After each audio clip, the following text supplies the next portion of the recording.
Good morning, my Teaserking family. How is everybody today? Hope that's clear. I saw yesterday's video and it looked a little unclear, so hopefully it's clearer today. I just wiped the screen. I don't know what else I can do. Anyway, what a good day I had in preseason.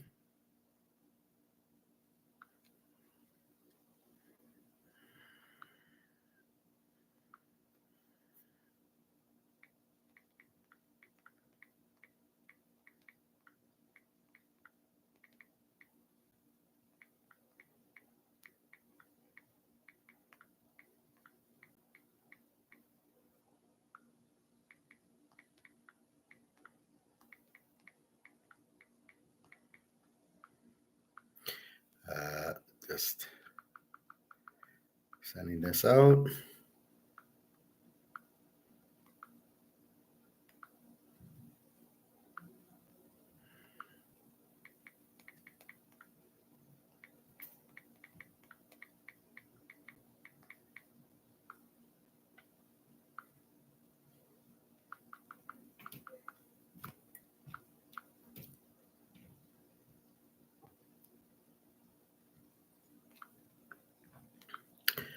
All right.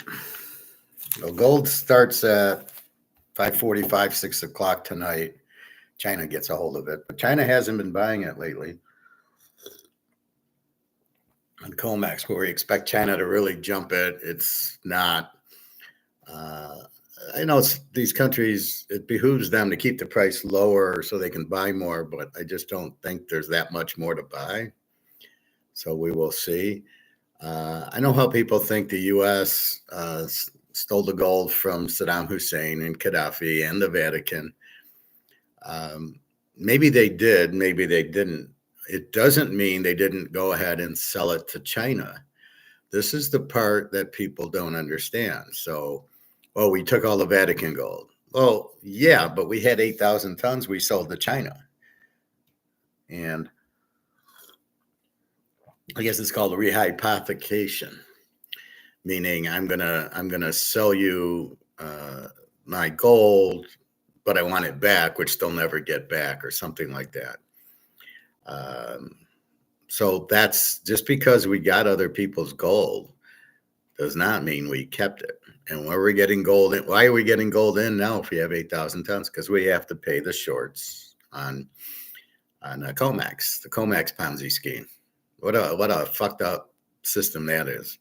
Yeah, I'm going to sell a lot of options and control the price of gold with that. Yeah, but the problem is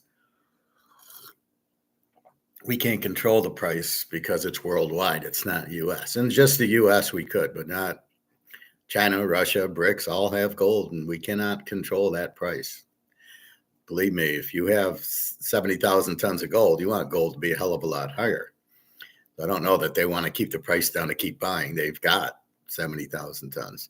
I don't have a ton, but I do want the price to go up, right? It behooves me that the price is 10,000 an ounce instead of the 3,400. So it's sitting at 3,400, getting resistance for some reason, which I don't know why. I did watch Mark McGuire again because he's so confusing. He doesn't explain very well. He's desperately very weak at, a haircut, a Russian what the fuck is that? And then he tries to explain why it won't go to 3,500 or why it's stuck, and he does a terrible job at that. Instead of just coming out and saying they're trying to keep the price down, the Fed and everything, he really doesn't explain it at all. I mean, he shows charts which are meaningless. I try to show you my football trends, which sometimes are worth something, but with all the changes, they're not. So let's go through, before we get into economics, we like starting with football. Let's go through our baseball, and then we'll go through our preseason. Baseball, what a day. What a day I had yesterday. 7-1 in baseball. And 2, 3-1, 5-1, 6-1, 8-1 in preseason. Yeah, that's you're not supposed to go 8-1 in preseason. You're not supposed to bet preseason. Maybe we'll start betting it. Just using my normal logic, I was able to kind of like the Green Bay over, Kansas City with all their players, Tampa Bay a home dog, LA a home dog, Detroit on the over, Oakland as a dog, Cleveland, and our only loser was Cincinnati because Burrow was playing and he put up 14 points. And then Tanner McGee, who stinks, lit up Cincinnati's defense. So we will see. All right, let's go to yesterday's baseball. It's 10:40. I'm trying to come on a little earlier because I think it's screwing up my eating because I tend to be hungry at 11 and nibble on my pita bread and my avocado. But then after class, I'm hungry, so then I eat lunch. So I'm kind of eating a little too much, and that's why I'm struggling with my pants. And I won't be eating more ice cream and bread and yogurt, ice cream and muffins or ice cream and graham crackers or any of that shit. You do it on a Sunday, go, well, that's okay, I can do it. And then the next thing you know, you're doing it on a Monday and a Tuesday. So it's like buying a whole big thing of Oreos, the whole pack, and then you eat it in a day, maybe two. So that's why I don't even buy it. So I won't be buying any of that shit for a while. I'm a little bit, I'm determined to get into my suit. And if today's day 4 of the fast. So I basically haven't eaten since Wednesday night. Wednesday about 6 was dinner. So Thursday's 24, Friday's 48, yesterday 72, and now today and add 12 is 72 and 12 is 84, and add 4 to that, 5 to that, 89 hours. I really love to get to 100, but that would mean going till 10 o'clock tonight and then eating at 10 o'clock at night, which I know is bad. So I won't do 100 hours, but I would really love to. As long as I'm here, that's what you realize. As long as you're here, you want to kind of keep going. It's like, well, I'll never get to 5 days again, so I'm at 4. And I think if you're going to fast, look at it as days, not hours. So in other words, well, I'm going to do 2 days, and you do Thursday, and then you do Friday, and then you're eating Saturday. I did go pick up my Chinese food yesterday. Sort of like you want to get out of the house and not be tempted by food, and then you got to be careful what shows you watch and what commercials, because they have all these pizza ads and hamburger ads, which you don't want to see when you're hungry. So anyway, I did walk the lake. I'm doing 1.5 miles. My feet aren't hurting because of the fast. And then went to the pool and did a little extra there. So I'm noticing a pretty small difference. My stomach is down. It's my sides that's the problem. And my butt got a little bit bigger. So when I look at my stomach, I go, no, it's nice and flat. But that's what's deceiving. It's the butt and the sides that the pants can't seem to fit over. And I know my butt is bigger, so we'll get that out.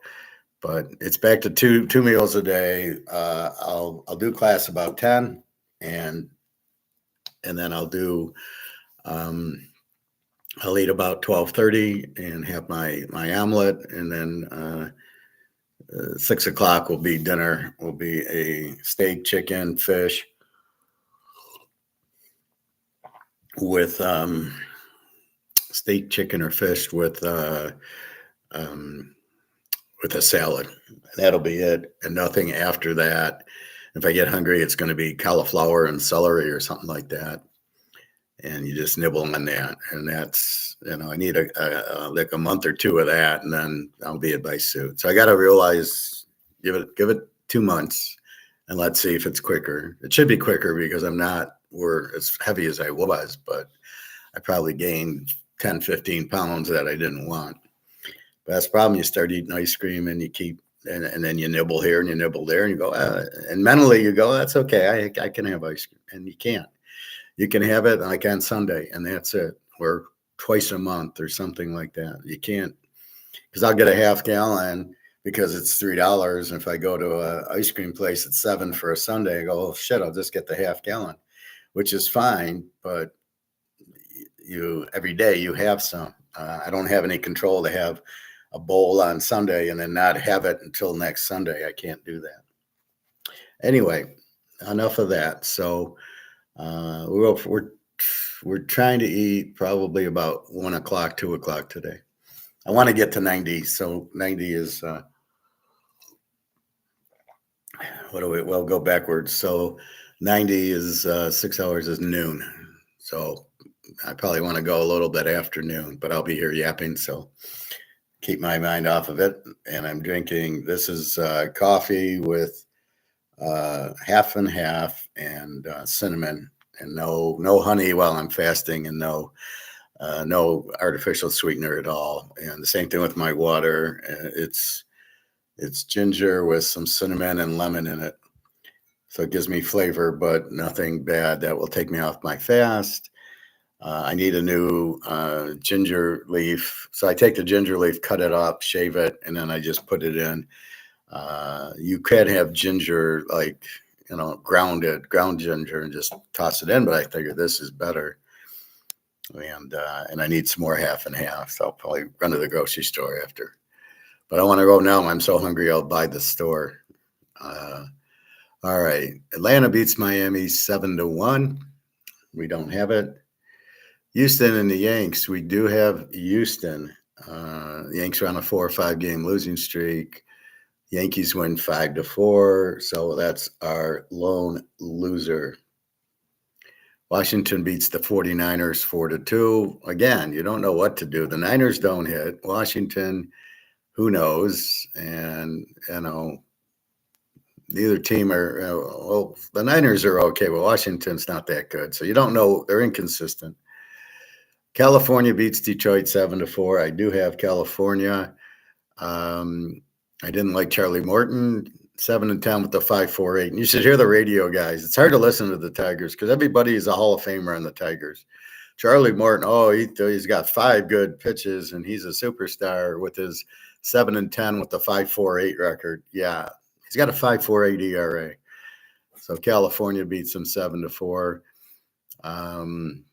So the Tigers, I don't think they'll make the playoffs. I mean, Cleveland, I believe, is 5 back now. As they won yesterday, and soon it'll be tied, and then Cleveland will take the lead, and that'll end Detroit. People think they can just turn it on and win every series, and that's not who they are. They're just a bunch of minor leaguers.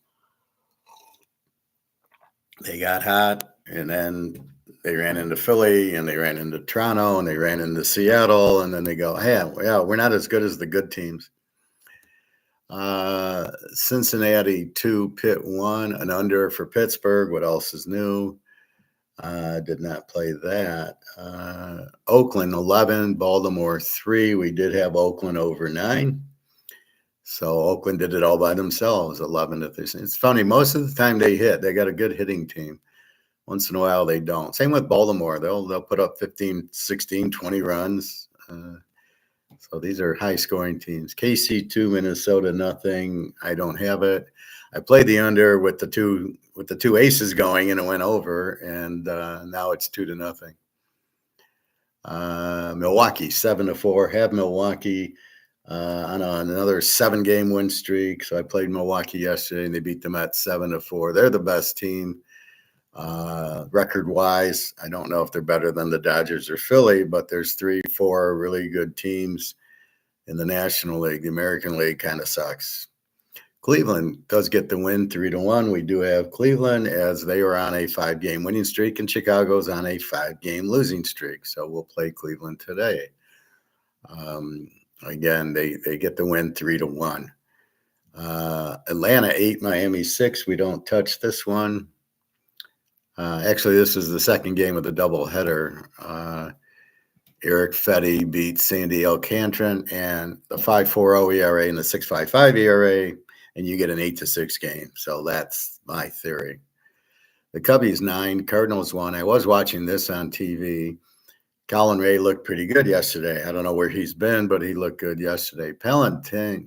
Andre Palantine for St. Louis sucks. He's a terrible pitcher. We'll be betting against him now. See, if I can watch the players, then my skill set is analyzing the players. So when I tell you Caleb stinks, because I'm analyzing him, I watch him against Notre Dame, UCLA, Arizona, Oregon, and he just doesn't show up. He doesn't know how to read a defense. He's just a terrible quarterback. How he was drafted one is crazy. Now, Prime Jr., he had a couple of touchdowns, short ones, the other day. But again, he's playing third and fourth stringers. So, okay, yeah, he did get some touchdowns, but we'll see how good he is. I'm not sure. You've got injuries to Dylan Gabriel and to Pickett, so he's getting some play. He would have gotten play in the preseason anyway, just to see how good he is or how bad he is. Flacco should start the first 4 or 5 games, and then I think you'll go to Dylan Gabriel or Pickett. I mean, Flacco's just, 40 years old? He's just too old. He's really your backup, but in this case, he's going to start because you got all these minor leaguers. So anyway, but by watching Palantine, I can see he sucks. Hey, David, good morning. Oh, I forgot to put my good morning, TK. What's new? Well, not much. I'm on day 4 of my fast. So I've gone 88 hours or something like that, 89 hours of fasting. So I haven't eaten since Wednesday. And I'll tell you, if I had a bet today, I wouldn't eat today either. My body's kind of eating my fat. And so as long as I drink my water with a little lemon and ginger and cinnamon in it, and then I have some coffee, about 3 cups of coffee. As long as I do that, I could basically not eat today either. I could probably go a week. I do it by day. I just say I'm not eating today, right? So Thursday I woke up, not eating today. Friday, not eating today. Yesterday, I'm not eating today. I did go get my Chinese, but I didn't eat.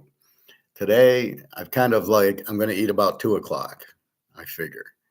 I got Chinese food, and I made chicken, and I got veggies, and I want to, it's like, I just want to enjoy the food, but I could. But again, this is because I couldn't fit into my suit on Monday with my interview. Waiting to hear on the interview. That should be the end of the way. They said a week to 2. They had other people to interview. Jenna doesn't understand that. She's my friend in Ukraine. She doesn't. She said, well, if they liked you, they would have hired you on the spot. I go, it doesn't work that way.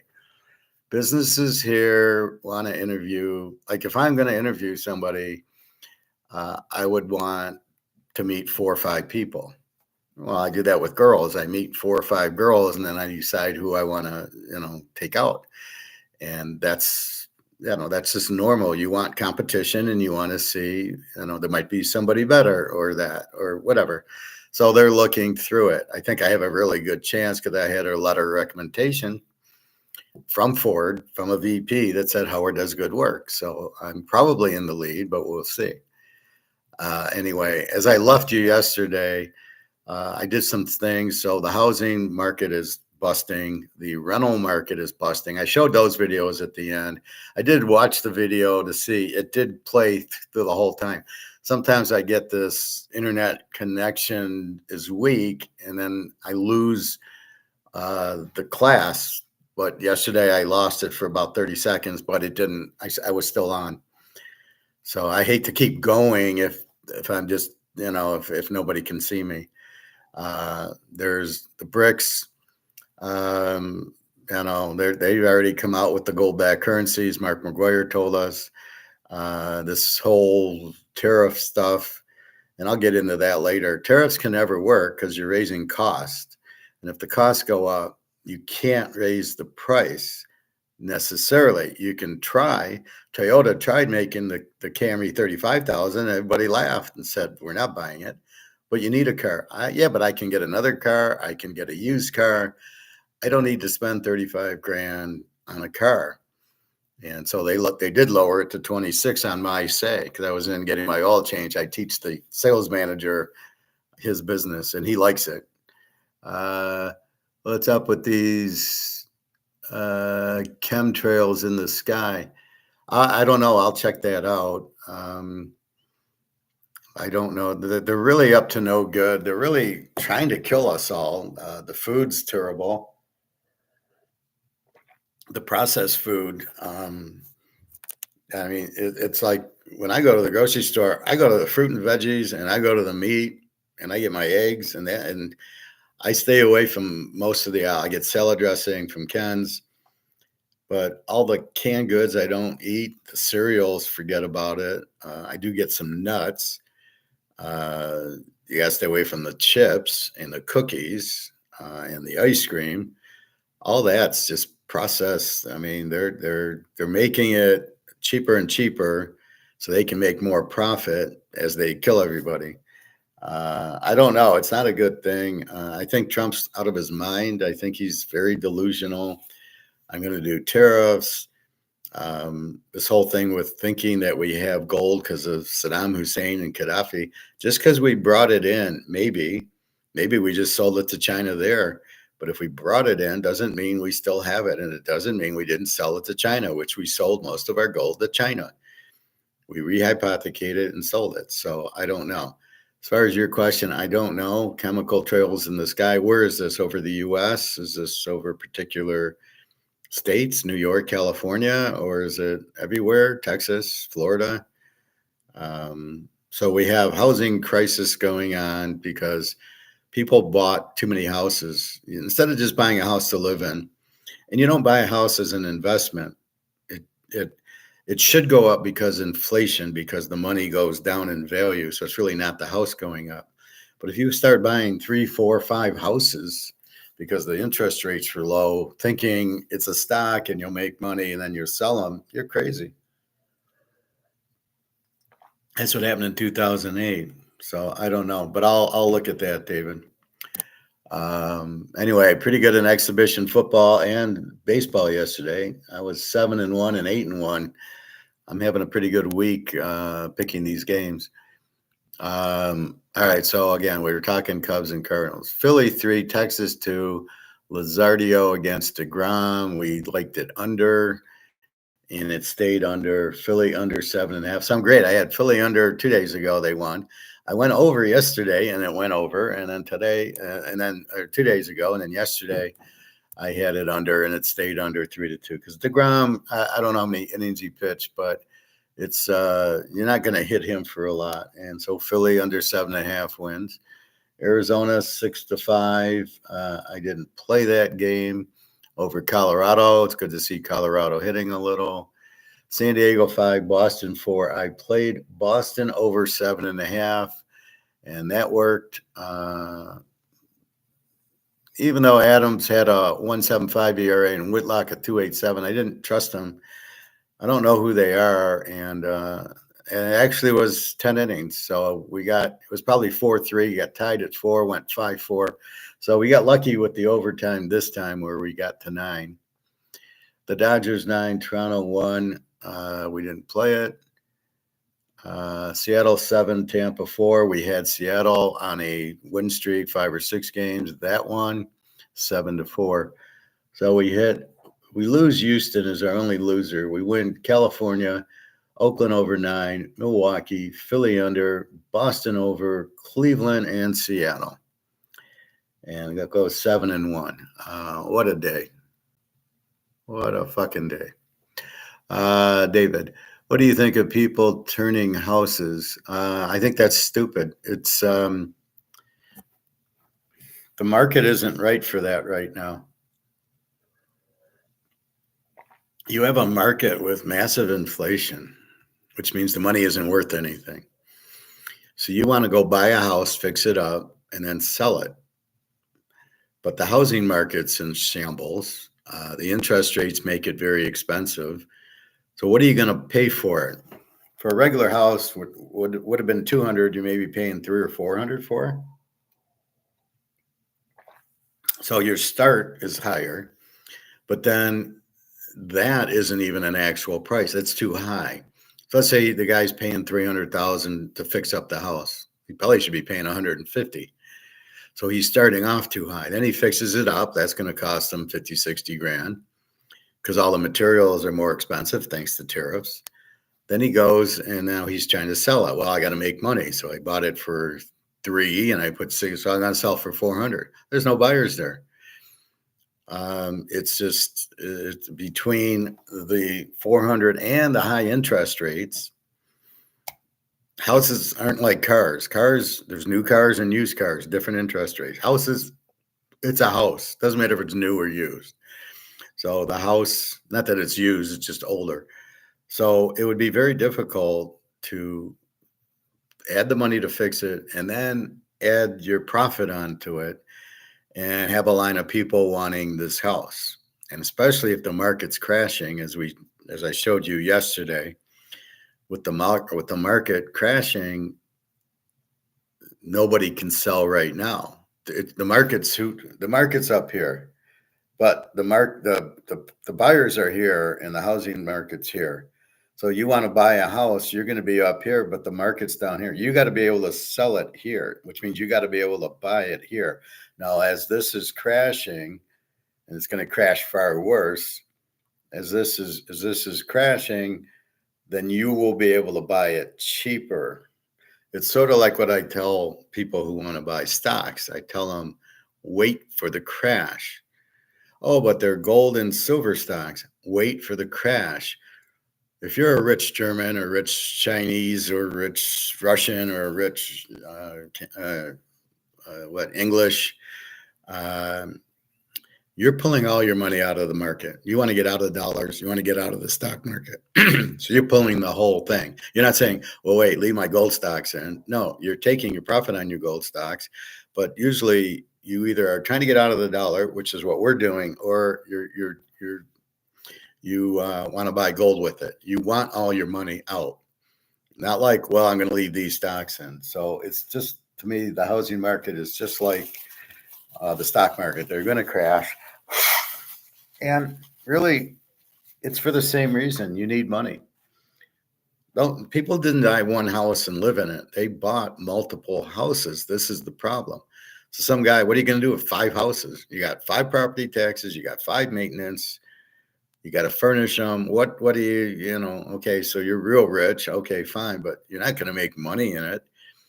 If you bought it for $1 million, you're not selling it for $1.5 million right now. You're lucky to get 500,000 because you don't have buyers. So it's like I say with my Canadian club, can I get $100 for this bottle? It is 12 years old from 1997. So 1985 is when they made it.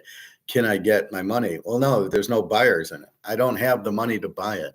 And that's what's ruining the market, is having the money to buy the goods. And that's what's going on. And the money's worth less, and it takes more money for utilities and food. So that leaves me less money because we're not the government. We can't print the money.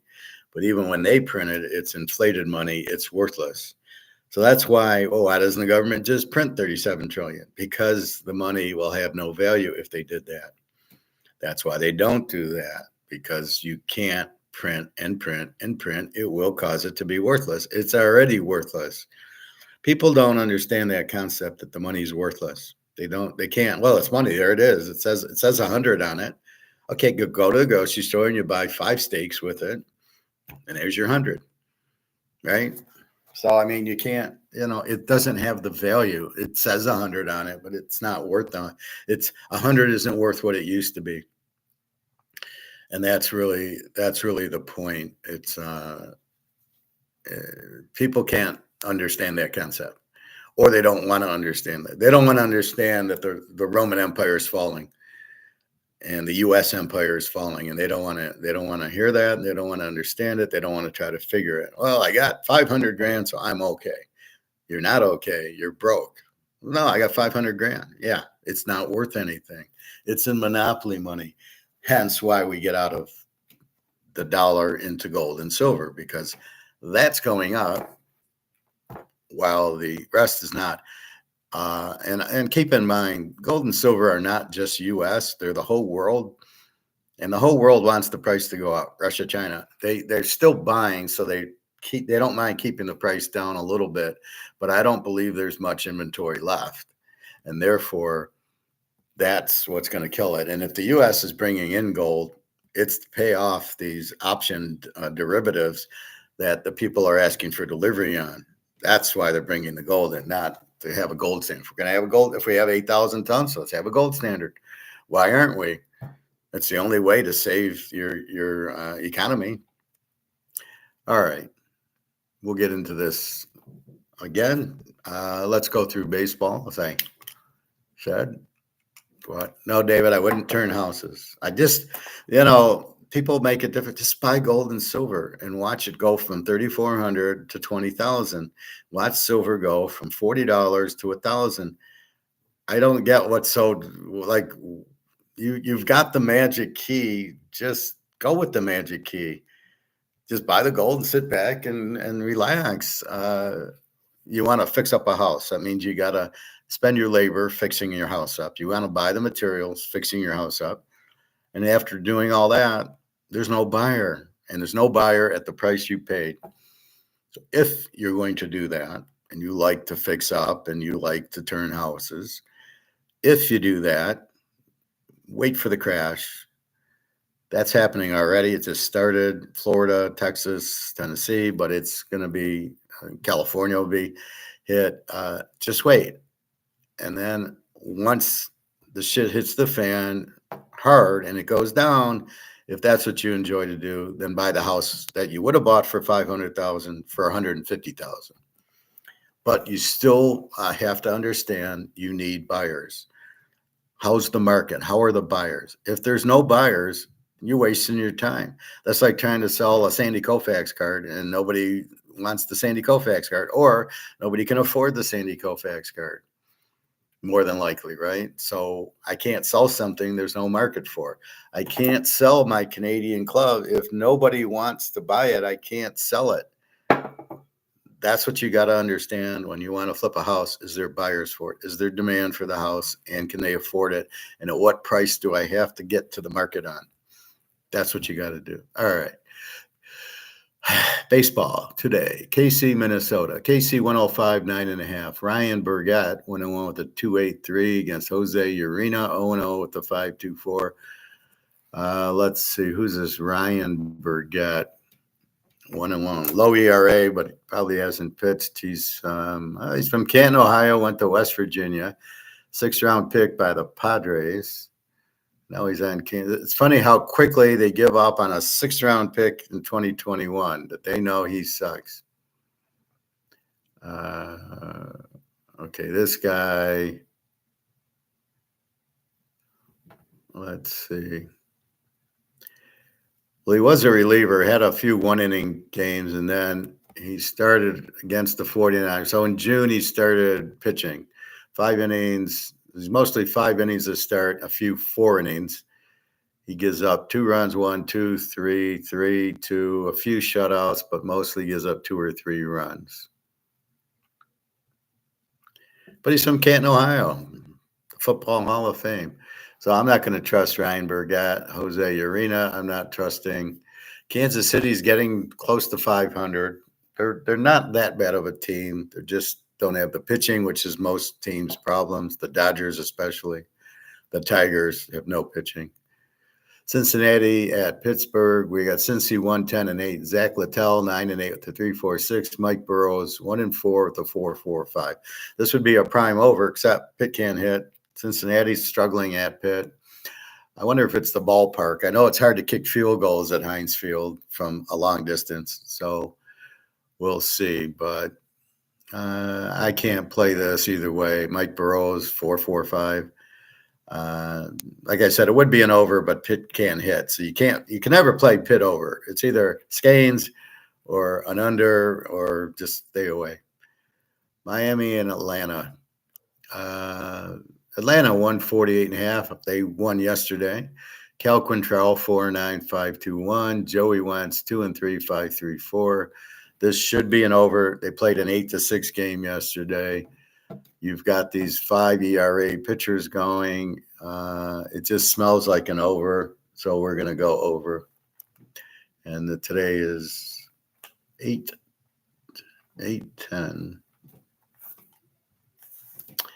So we're going to start with Miami over, and they're over 8.5. Doable. And that'll be 2 units. Houston at the Yankees. Houston was on a win streak. Yankees was on a losing streak. Yankees won yesterday. Wow, Yankees minus 209. Now, who do you think of? Yes, Max Fried on the mound, 12-4 at the 2.78 against Jason Alexander, 2-1 at the 5. So we're going to go with the Yankees here. We're going to go 3 units. So Max Fried, Houston, it's at Yankee Stadium. Okay. Yankees got the win. Okay. 12-4 at the 2.78. So we're betting on Max Fried to win. We're not going to play over under.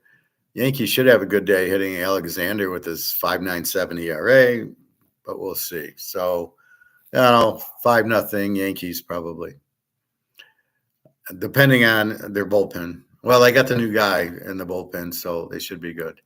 Oakland, Baltimore, we had this game over. It was like a 15-run game yesterday. Baltimore 120-9. Luis Morales 0-0 with the 4.50 for Oakland. Cade Pavich 2-6 with the 5.25. Sounds like another over, so we're going to go Oakland over 9, and this will be 2 units. Oakland hits a ball, and Baltimore, they both hit well and score a lot of runs. They don't have good pitching, which makes it even a better over. So, judging by yesterday's game, we should get some hitting. California and Detroit. Now, I would be all over California, except Detroit's 185-9. The worst pitcher in baseball, Jack Kowanowitz, and I saw him pitch against Detroit before. He could barely throw a strike. He's not a very good pitcher. He's 3-9 with a 5.85. I would never bet him. Casey Mize, 10-4 with a 3.50. He's struggling lately. The only way I could play this game would be over 9. I'm not going to play it, but Detroit should hit a lot on this kind of Watts. But how long will he pitch? Will he get more than 3 innings in? He's terrible. He can't throw strikes, can't throw the ball over the plate. What the fuck is he doing in the major leagues? Again, this goes back to my theory. There's not enough major league pitchers in the major leagues. Most of them are minor league. I'm sorry, you cannot have 10, 12 pitchers on every team, 30 teams, 460 pitchers. Doesn't exist. No. Pitching, you maybe have 10 to 20 major league pitchers. That's it. You have a very few Koufax and Gibsons and Nolan Ryans and Tom Seavers, in a blue moon. Blue Moon Odom, Jim Hunter, Catfish Hunter. You just don't have many. Even with Bob Gibson, they had Steve Carlton on the staff who barely pitched. That was it. They didn't have 5 quality pitchers back then when it was very little in the bullpen. So this is the problem. So once you get to the bullpen, so I think you bet a little bit more over, because once you get to the bullpen, they suck, and both bullpens suck here. So I'm going to let this go because I don't trust Casey Mize. So it's probably an over, but I won't play it. The Mets in Milwaukee, my Milwaukee team, they have been hotter than shit. I'm going 3 units blind. I got Sean Manaea, 1-1 with the 3.52. Oh, I got Quinn Priester, 11-2 with a 3.15. Yeah, we're going to maybe 4 units on Milwaukee. Let's change this to a 4. They're hotter than shit. Cleveland and Chicago, we're taking Cleveland. Cleveland's on a win streak. Chicago's on a losing streak. Cleveland is sniffing at Detroit. And look how Detroit chokes when the pressure's on. This is like in a golf tournament. You got a 7-8 stroke lead, you're fine. Look at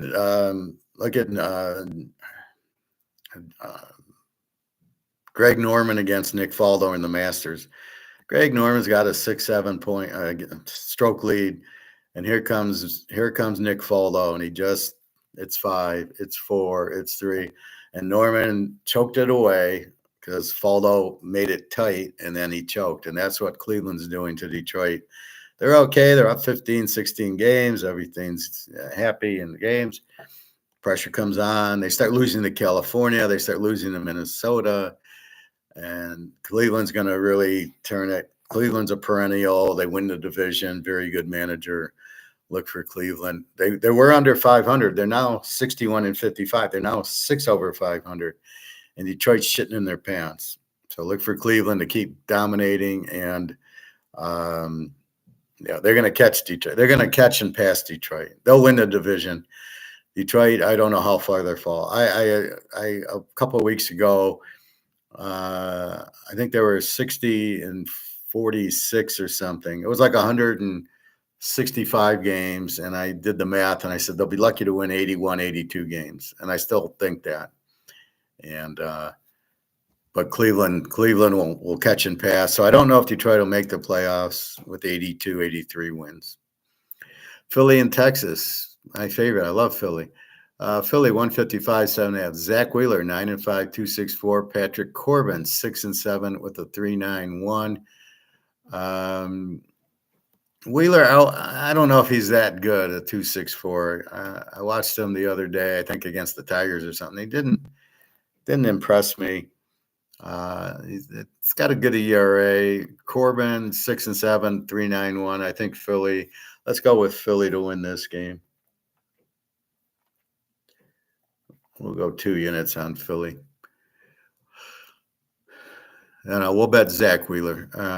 Washington and the 49ers. This is scrambled eggs here. Mackenzie Gore for Washington. 4-12 with a 4.29. Really strange record with the 4.29. And Justin Verlander 1-8 with the 4.29. Talk about strange records. The Niners 155-8 because of Verlander. They're at home. Washington won yesterday. I'd love to bet on Verlander, but he's not the same. Age is catching up to him. He finally won a game this year. I think Verlander wins. I can't bet him yet. Colorado, Arizona 250-9. Tanner Gordon 2-4 at the 6.59. Brandon Pfaadt, who sucks, 11-7 with the 5.02. We're going to go over here. Over 9. We'll go 2 units. Just because the pitcher's so bad, the bullpen isn't much better, and they did start hitting yesterday. Boston, San Diego. We won this one with San Diego. Boston over 7.5 yesterday, but we got it in the 9th and 10th inning. We won it 5-4, but we'll take it because we've been burned on the unders when they go to extra innings, and they score 6 runs in the extra inning with the girls' fast pitch guy at second crap. They're basically tied. They're both 65, 52, 53. San Diego's a 145, 7.5 favorite. We got Brian Bello, 8-5 with the 3.03, and Dylan Cease, 4-10 with the 4.60. Dylan Cease is very good, but he's been pitching garbage, but lately he's been pitching better. Brian Bello with the 3. I can't go under 7.5 with these teams, but it was pretty much low yesterday. So this is kind of a wash. This is you'd probably, what are you going to bet? Dylan Cease, I can't trust. Bello's good. It's at San Diego. A lot of hitting here. So I'm going to lay away. This is not a game to go over with, and this is not a series to bet the under in. Toronto and the Dodgers. The Dodgers 190, 8.5. Eric Lawyer 7-2 with the 2.59 for Toronto. Tyler Glasgow 1-1 with the 3.06. I think Toronto is a good play here. Very good pitcher, 2.59. Glasgow's 1-1 with the 3.06. The bullpen sucks.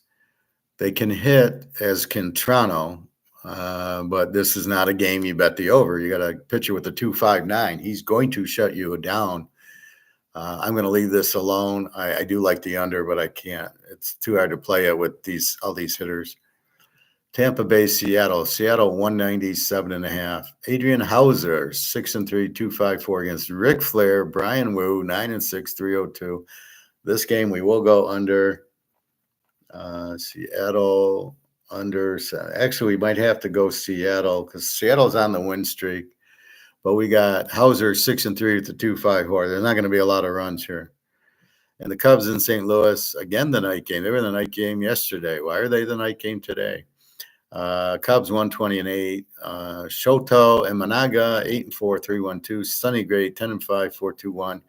The Cubs came alive yesterday. They just hit the ball. They were just kind of going the other way, pulling the ball depending where it was hit. So the Cubs look good. Cardinals suck. Sonny Gray should pitch all right. I'm not touching this game. Let's look at the streaks. I know Milwaukee's on it, and I know Cleveland is on it, and the White Sox are off of it. So it's a perfect. Nothing. We got the 5-game win streak of Cleveland and the 6-game losing streak of the White Sox, and we've taken Cleveland for 3 units. 6-game win streak for Seattle. So we're going to have to play Ric Flair. We're going to have to play Seattle. We'll play them for 2 units also. So we're going to play the game and the under like we did with Milwaukee the other day. Otherwise, that's it on streaks. Let's go to the National League. We've got the Mets on a 6-game losing streak, which I think we took them. Are they playing Milwaukee? We'll double check it. But the Mets are on a 6-game losing streak. Milwaukee's on an 8-game winning streak. Look at Milwaukee. And Colorado on a 6-game losing streak. So we bet Colorado over. Who are the Mets playing? The Mets are playing Milwaukee. Okay, perfect. So we've got Milwaukee there on a hot streak, and the Mets are on a cold streak, so it's perfect. And same with Cleveland and the White Sox. Cleveland on a win streak, the White Sox on a losing streak. So we've got them. We've got them there, and the only other streak is Seattle. So those are today's games. We got Miami over 8.5. The Yankees. We got Oakland over 9. We got Milwaukee. We got Cleveland. We got Philly. We've got Colorado over 9. We've got Seattle under 7.5, and then we got to have Seattle on their streak. That is today's baseball. Good luck. If you're playing it, play it small. If I bet these, they're very small. I'm analyzing the picks, but I'm playing them very small. It's not something you can play big on. And maybe you play Milwaukee for $100 or something today if you're whatever your level is. But we're really waiting for football. Football. How the fuck do I go 3-1, 5-1, 6-1? I go 8-1 over the last 2 days, and the last game is San Diego +9.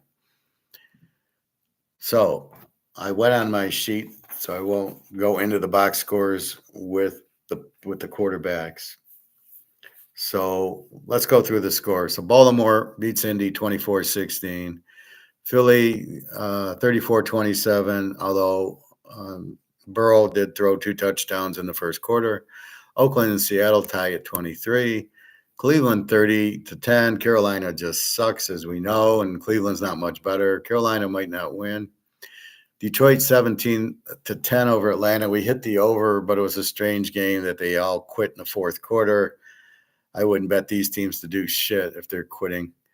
New England 48-18 over Washington. I looked. I don't know how they got 48. I mean, there must have been some turnovers, but I didn't see a lot of turnovers.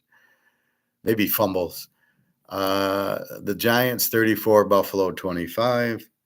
Mini 20, Houston 10. J.J. McCarthy didn't do shit. Pitt 31, Jacksonville 25. They didn't play Aaron Rodgers. Now in my the Rams 31, Dallas 21 as a home dog. Stenson Benson, Bobby's favorite player, lit it up, played the whole game, looked great. My Georgia guys, just take anybody from Georgia, you'll do fine. Tampa Bay 29-7, another home dog that I couldn't understand why they were a home dog. Cam Ward played, did shit. Kyle Trask, my man, had a really good game. He's a good quarterback. Even if I'm Dallas or some of these teams, Carolina need a quarterback. Kyle Trask, fucking, he's going. Stenson Benson, they're both really good. So Tampa wins 29-7 as a home dog. Gotta love it. Arizona does beat KC 20-17. Mahomes only played, he was 101, so he didn't play a lot.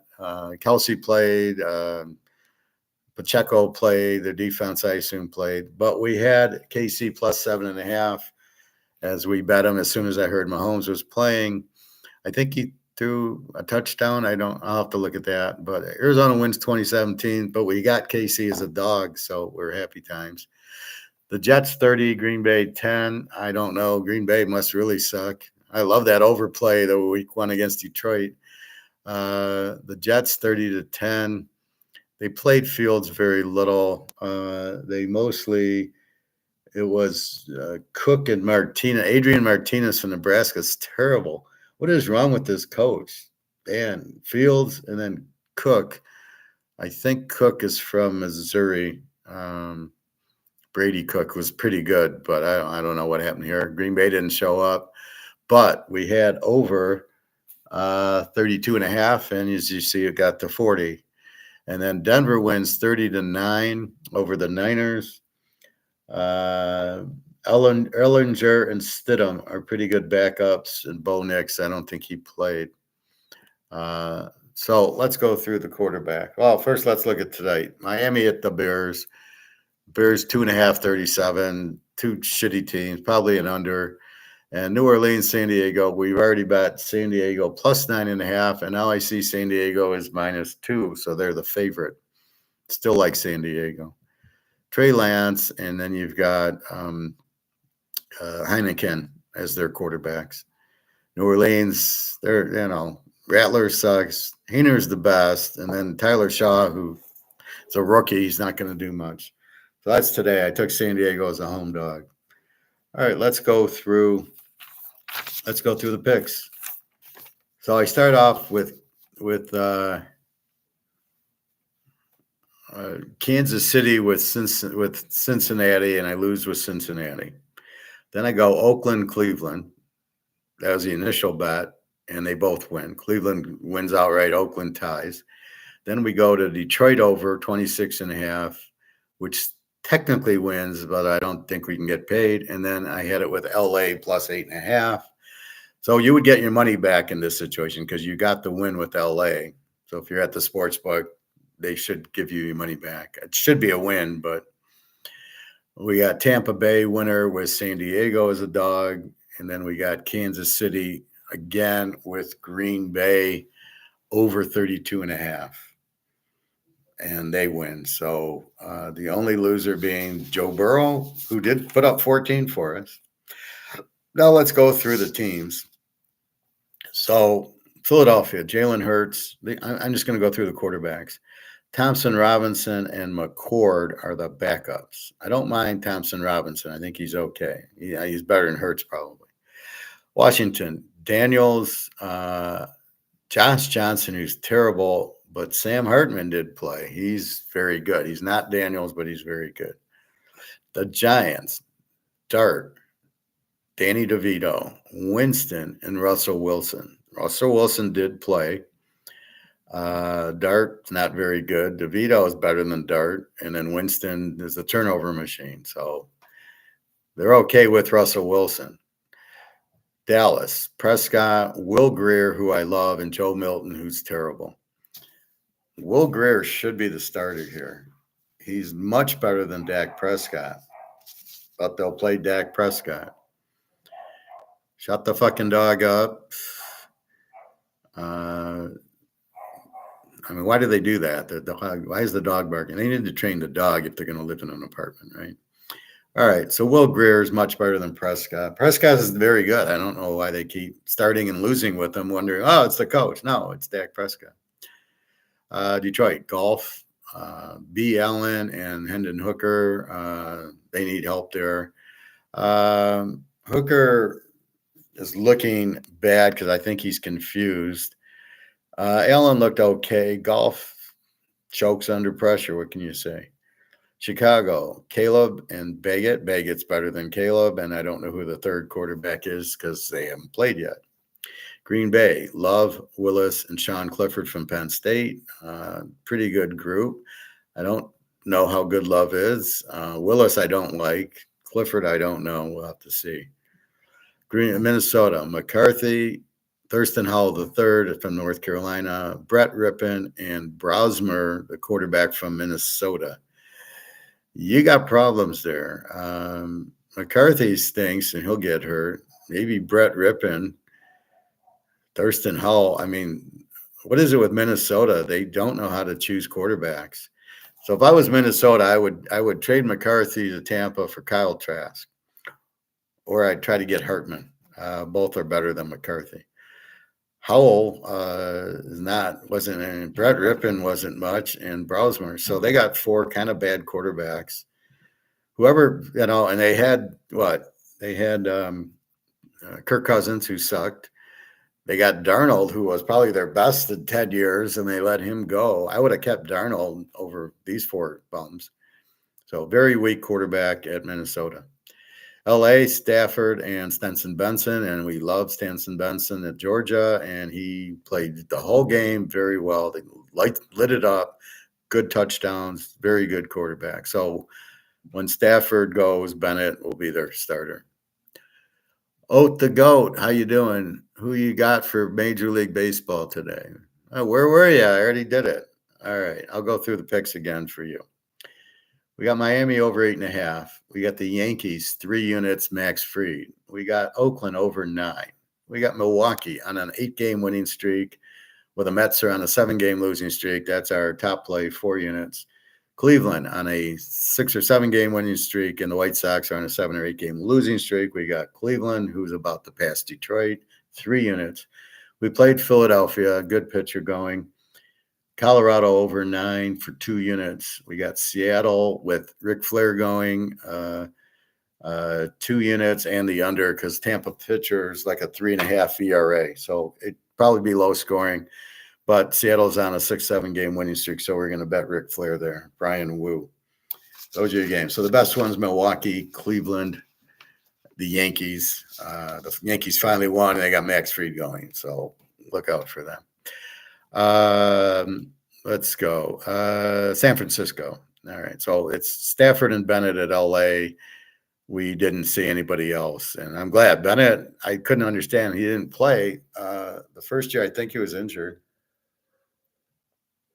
I don't know what happened last year, but he's better than Garoppolo. I think he's the third one. I'll take Bennett over Garoppolo all day. Frisco, Brock Purdy, Jones, and Mordecai. And I really like Mordecai. He was from SMU. He was very good in college, probably better than Purdy. But right now, Purdy's fine. Mordecai is your backup. Jones, Seattle, Darnell, Locke from Missouri, and Milrose. Milrose stinks. Darnell, maybe he'll do all right. And Drew Lock from Missouri is very good quarterback. So I think he's better than Darnold in the long run. But right now he needs work. Thank you, Oat. Happy to help you. TK, did you take any of the preseason games? Well, like I said, I don't bet preseason, but I went 8-1. Well, 8-1 with San Diego plus 9.5 today. So those are my picks.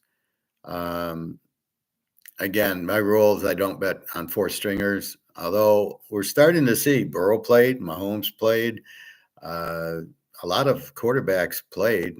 McCarthy played, Russell Wilson played. So I think they're listening to me. I always think they're listening to my show because I'll talk about something, then I hear it, right? And I kept saying it's a waste. You can't play and practice these little practice scrimmages and think it's the same as the game. You need real stats in a real game. And now I'm seeing all these guys starting to play. Melrose just runs. Yeah, but this is the NFL. This isn't college. He ran in college. They lost 4 games, right? I mean, they got killed by, who was it? Oklahoma killed them. Again, a guy like Milrose and a guy like Lamar and all these and Richardson are not quarterbacks. You can put them at slot receivers like we did Hines Ward, like we did Antoine Randall L. Those were very good runners. They weren't quarterbacks, and Pitt realized it and didn't try to make Hines Ward a quarterback because he sucked.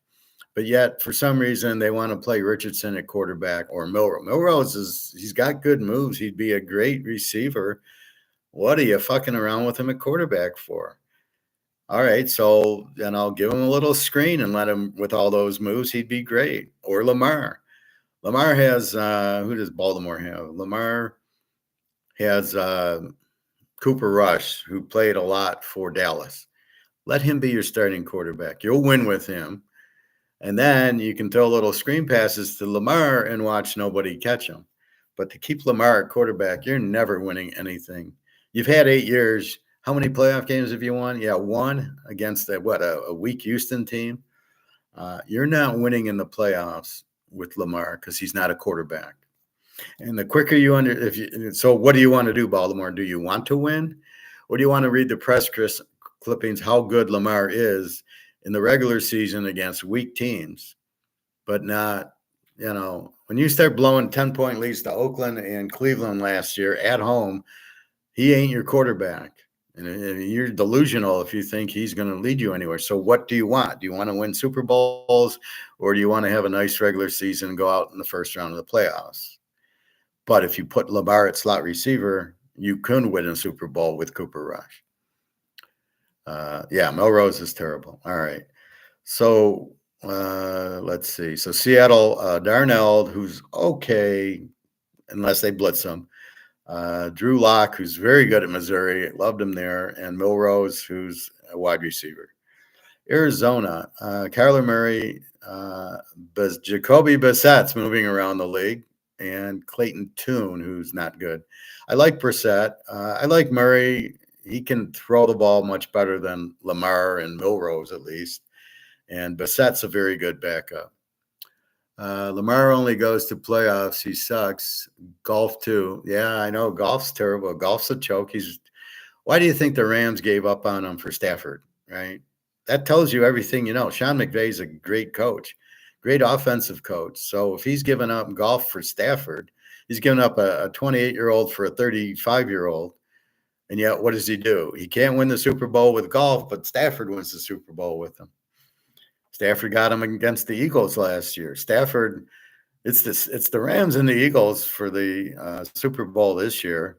Maybe the Niners if they bring the defense. And the only other team I see is I maybe Atlanta or Tampa if they get some defense.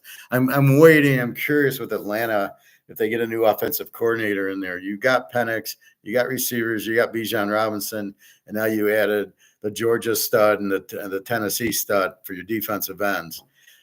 If you had a good coach, they should clean house, but them and Tampa just aren't. They're just a little notch below Philadelphia and the Rams and the 49ers. Detroit, I give no hope, no defense. I'm not buying Hutchinson's playing. That's bullshit. You don't break your leg in two places and go play football. And, he might be practicing. So did Cam Rising practice. Never get on the field. So I'm not buying that shit. There's a lot of choke quarter. That's what I do is I can measure the quarterback's good or he's a choke. That's why I'm hard on these quarterbacks because they're chokes. And I don't want you to bet on chokes. I want you to bet on the winners. Joe Burrow. I want you to bet on Joe Burrow and Mahomes and Bo Nix and Daniels and Penix and the Baker's fine.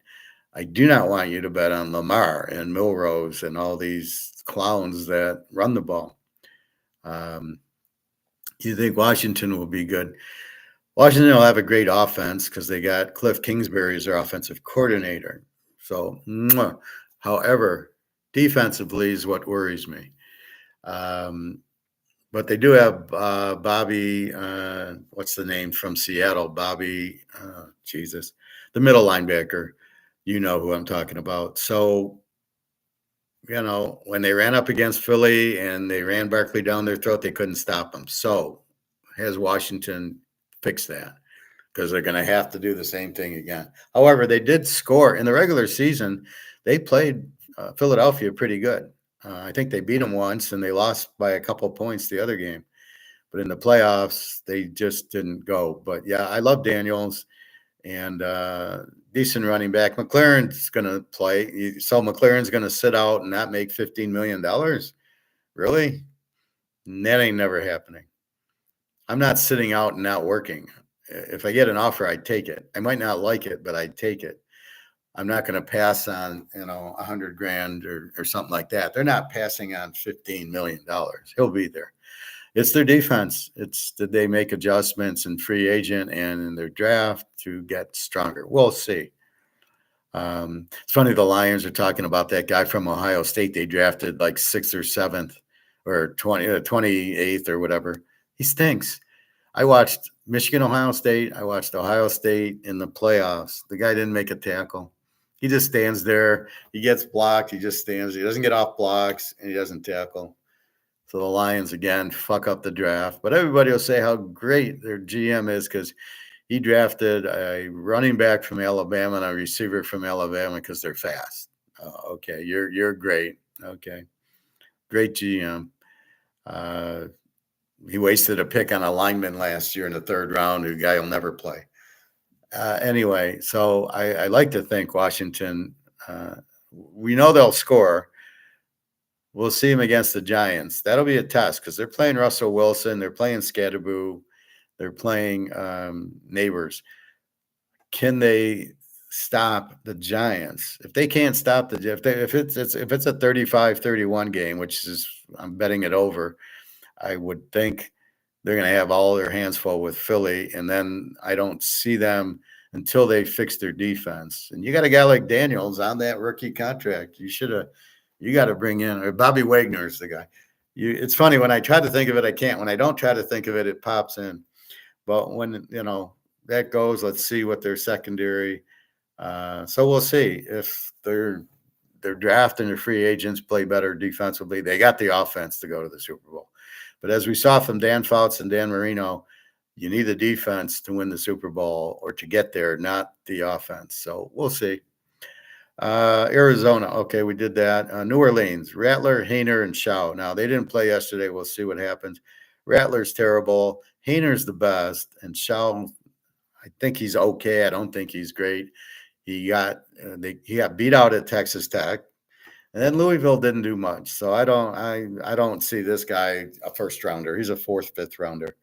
Hayner I like at Fresno State. And of course, Derek Carr is injured. I don't know if he retired or not. Atlanta, Penix, our man, Eastman Stick, who and Jones, whoever that is, looked pretty poor against Detroit, but they weren't. Penix didn't play, and they weren't really running plays, so I don't know. And then they didn't play the 4th quarter. What a waste that was. So we love Penix. The other 2 guys stink. And I guess Kirk Cousins, is he still on Atlanta? This I don't know. Tampa Bay, the Baker, Kyle Trask, and Basilic. Love Kyle Trask. I love the Baker. So Tampa Bay set with quarterbacks. Again, if I'm one of these teams, if I'm Houston, if I'm Tennessee, if I'm Indy, I'm trading for Kyle Trask. He's much better than what they have on their team. Oh, but we haven't seen him play. Well, I saw him play for Florida, and the guy's amazing. What the fuck are you wasting your time letting this guy? I get Baker. Look how good Baker's playing because he knows Trask can beat him out.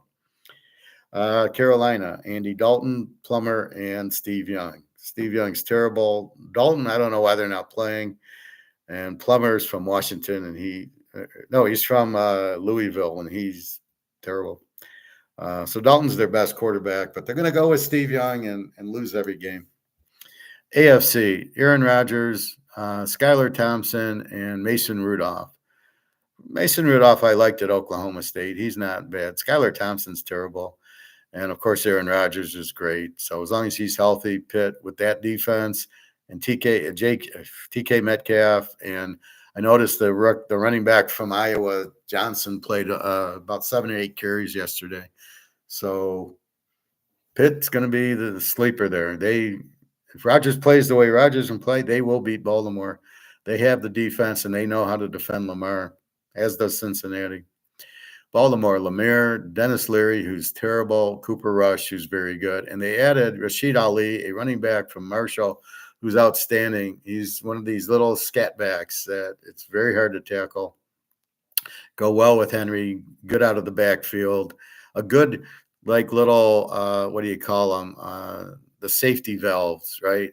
So Lamar's running around and he can't find, and just throw it to Ali. The problem is Lamar's too stupid to do that. He'll want to run on his own because he thinks running for 10 yards is better than throwing, which he's out of his mind. So not great quarterbacking there. Again, I would start Cooper Rush and play Lamar as slot receiver.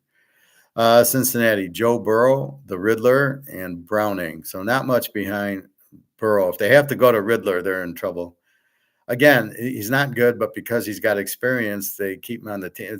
Who gives a fuck about the experience? If the guy sucks, who cares about the experience? So not a lot of good backup quarterbacking there. Cleveland, Prime Jr., Huntley, Flacco, Gabriel, Pickens. The list goes on. Now, Huntley's in for the preseason. He's fine. Flacco should start. And then Gabriel, give him 4 or 5 games, should be the backup. Prime Jr. shouldn't even be in the league. Huntley looks pretty good. He's played, I think it was out of Utah. He's pretty good. So I think you go with Huntley or Gabriel. Pickens, what are you doing with him? Denver, Bo Nix, Sam Ehlinger from Texas, and Stidham from Auburn. They're pretty good.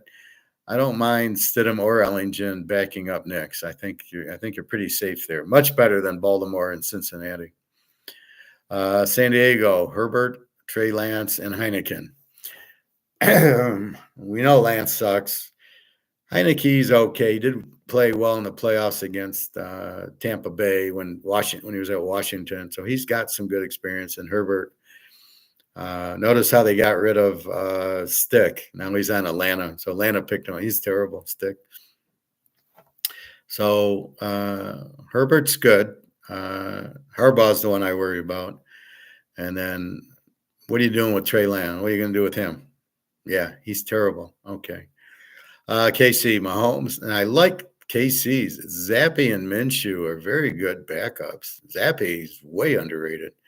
So very strong KC on there. See, they know how to pick the backups. Zappy and Minshew, they won't lose anything. They can win with Zappy. Oakland, Geno Smith, O'Connell sucks, and I don't know who this Miller is. So Oakland needs quarterback help. Geno Smith does it. And he's okay. O'Connell's terrible. Miller, I don't know. Miami, we'll see tonight. All we know is they got Tugg, and we'll see who their backups are. New England, Drake May, Woldridge, and Joshua Dobbs. How does Joshua Dobbs stay in the league? Woldridge, I think he's Bowling Green, and Drake May's terrible. So New England needs quarterback play. Buffalo, Josh Allen, of course. Trubisky, what is he still doing around? How many times does he need to show he sucks before? And he's still on he's a good backup. What is that? Then you have Mike White from Illinois, I believe. Very good. And Shane Buechele from, I believe he's from Texas. Yeah, Ellinger is from Texas. Buechele, I think it's Texas or SMU. He's a good backup. But not Trubisky. Just because he's got experience, we see he sucks. The Jets, Fields, terrible. Cook and Martinez. So Brady Cook I like from Missouri. Martinez from Nebraska, he's terrible. What is he doing in your camp? And then Fields is again, it's like Trubisky. What is it you need that you haven't seen from Fields to think he's going to win for you? Oh, we're just going to run the ball. Yeah, because he can't throw it.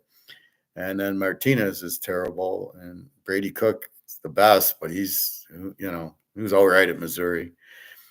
Houston, C.J. Stroud, average. Slovis, USC, and BYU. I don't know. Davis Mills is terrible. He sucked at Stanford. And Graham Mertz is terrible. He sucked at Wisconsin and at Florida. Why are you looking at Graham Mertz? Why is Davis Mill in the league? Slovis was decent at USC until whatchamacallit, the coach came in. What's the coach? Lincoln Riley. When he came in, Slovis, it wasn't his style of offense, so he moved on to BYU, where he wasn't bad. But you got quarterback problems there. Stroud is not. He's a bottom-tier quarterback. Indy, Richardson, terrible. Riley Leonard is their best quarterback, and Daniel Jones. What is Daniel Jones doing on a roster? You've seen him for 5 years at the Giants. He sucked. All of a sudden, he's going to be good at Indy? I don't think so. Richardson sucks. Should be your receiver. He's Hines Ward, right? And then Riley Leonard's not too bad. He did lead Notre Dame. He runs a little bit, but he can throw the ball. I think like Riley Leonard's their best quarterback. He should be starting. Tennessee, Cam Ward sucks. B. Allen and Boyle. Boyle he keeps like showing up in preseason. B. Allen and Ward, you got problem. They do have decent receivers I was looking at, but Ward is not, and Allen. So Tennessee's still a Z team. And then we got Jacksonville, the worst of the bunch. Trevor Lawrence, terrible. Mullins, I think from Iowa. Hennigan, Seth Hennigan, I think he's Western Kentucky or something. And then Wolford. Jacksonville, probably with the 4 worst quarterbacks in the league. I mean, the difference is at least Burrow and Lamar are okay. Cleveland, pretty bad also. Oakland's got pretty weak quarterbacks. New England's got pretty weak quarterbacks. So hard to rank. Philly, Hurts isn't that good. Thompson Robinson's probably better. But you're relying on Barkley in the defense. So it doesn't matter. Washington, Daniels. The Giants, Russell Wilson. Dallas, Greer's their best. Detroit, Golf, but he sucks. Chicago, Badgett's better than Caleb, but oh wait, we drafted Caleb first. We can't make it look like we're idiots, and we drafted a guy who sucks when we could have had Jalen Daniels, so we can't say that Caleb's bad. Badgett's better. You watch in the preseason when Badgett gets out there, they'll score 20 points. Green Bay, Love, Willis, Clifford, 3 average quarterbacks. Minnesota, they're in trouble. McCarthy stinks. Howell, Brett Rippon didn't do much in college, and Brosner from Minnesota is terrible. Why is Brosner even getting a look? If Brosner's getting a look, then how comfortable are you with McCarthy? Because if you have McCarthy, are you drafting Brosner? No. So Minnesota is a big question mark on their quarterbacks. LA's got 2 great ones, Stafford and Stenson Benson from Georgia. The Niners, Purdy and Mordecai. Seattle, Darnold and Locke. Arizona, Murray and Bissett. New Orleans, Jake Haener, that's about it. Atlanta, Pennick, that's about it. Tampa Bay, Baker and Trask. Carolina, Andy Dalton. Pittsburgh, Rodgers. And Rudolph's okay. Baltimore, Lamar, and their best quarterback's Rush. Cincinnati, Burrow, that's all they got. Cleveland, Huntley's not bad. And then Flacco's a good reserve, and we'll see how good Gabriel is. Denver, Bo Nix, and I don't mind Ellinger or Stidham. I think they're very good. San Diego, Herbert, Heineken. Kansas City, Mahomes, Zappi, and Minshew are okay. See, Andy Reid knows talent. And these other guys just, well, Riddler, he sucked. Yeah, well, we'll give him a try. Or Skylar Thompson or Browning. I mean, it's like, what the fuck are these guys doing? Oakland, Smith, O'Connell, and Miller. There's a perfect example. Why is O'Connell on the roster? Well, you're probably paying him, but he should never be in the league. He sucked at Purdue. Oh, he's sucked at Purdue. He's going to be really good in the NFL then. No, he sucks. Geno Smith, I'd like to see him get a better quarterback in the draft. Miami's got Tagovailoa, who's always injured. New England, May, Woodbridge, and Dobbs, they're pretty pathetic. Buffalo, Allen, and Bouchel. The Jets, they're pretty pathetic. Fields, Cook, and Martinez. Houston, Stroud, Slovis, Mills, and Mertz, you're in big trouble. Indy, Richardson, Jones suck. Leonard's your best. Tennessee, Ward, Allen, and Boyle, you're in big trouble. And Jacksonville is in major trouble. Lawrence, Mullins, Hennigan, and Wolford. So when you're betting, we go to Mahomes, we go to Burrow, we go to Josh Allen. If we're betting, we go Daniels, Russell Wilson, maybe Love, Stafford or Bennett, Purdy, maybe Darnold. We'll see until it's a big game. Arizona, we don't know what to do with them. New Orleans, nobody. Atlanta, we go Penix. Tampa Bay, Baker. Carolina, big trouble. Pitt, we'll go Rodgers. Baltimore, we'll go Lamar. Cincy, Burrow. Cleveland, we're in big trouble. Denver, we go Knicks. San Diego, Herbert. Mahomes, yes. Oakland, Geno Smith, maybe. Not Miami, not New England. Buffalo, Allen. Not the Jets. Not Houston.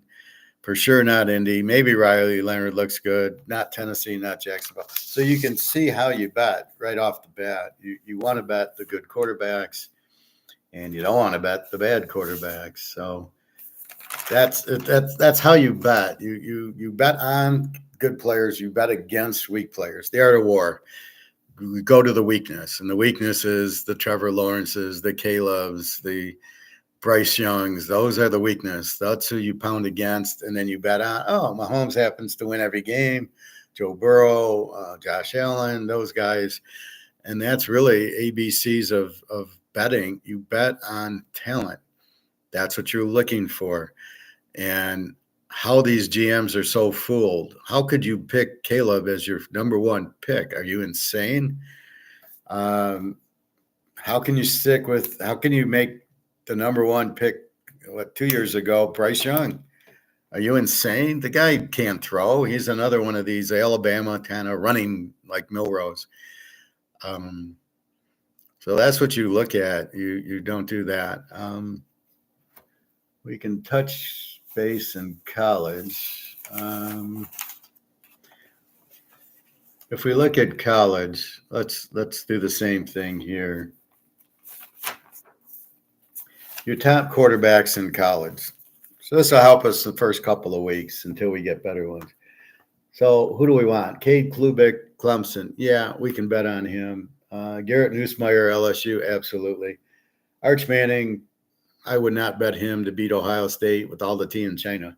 Why is he 3? He was 9 touchdowns, 2 picks last year. Did nothing his freshman year. Couldn't beat out Quentin Ewers, who sucks. And he is not the third-rated quarterback. All right? Ohio State's going to kill him. All right. Drew Aller, Penn State, average at best. Carson Beck from Georgia's at Miami. He's okay. Doesn't get injured. He's all right. Nothing special. Lenora Sellers, he's a running quarterback. He's got a big arm, but he's more of a runner. DJ Lagway at Florida, you got to be kidding me. Sam Levitt, Arizona State, very good quarterback. He'll miss Scatterboo. Kevin Jennings, SMU, he's okay. I don't love him. John Mateer, Oklahoma, he had a lot of picks and a lot of sacks at Washington State last year. I don't love him. Luke Altmaier, Illinois, he's good. My favorite, Dagio Pava.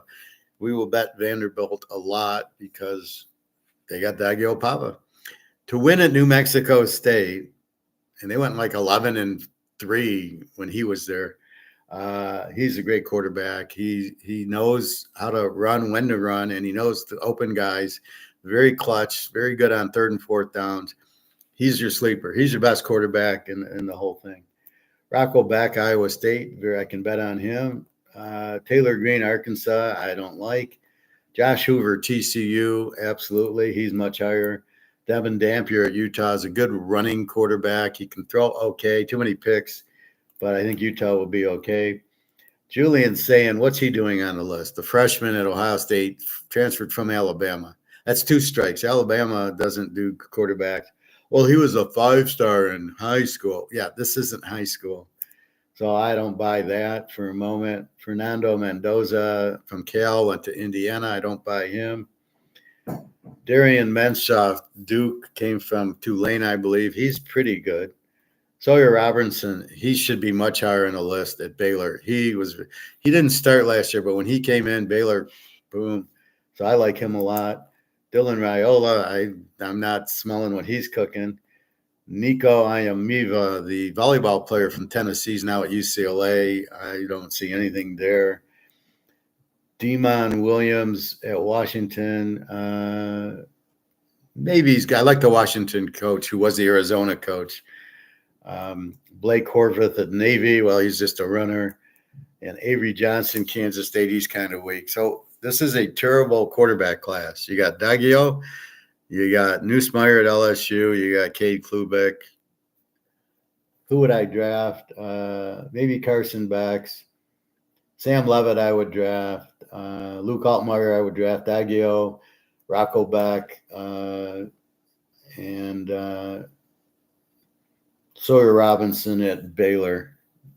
So there's about 8, 9 quarterbacks. That's it. And nothing really like Jalen Daniels or Penix in here or Bo Nix, nothing like that. The top running backs, Jeremiah Love, Notre Dame. So when we play Notre Dame in week 1, it's going to be run this guy because they got a new quarterback, and it's just run him. Nicholas Singleton, Penn State. I don't know. Didn't do much last year. Maki Hughes, Oregon. Oregon always seems to have good runners. Kachon Allen at Penn State. Okay, you can't have 2 good running backs on the same team. That doesn't make any sense.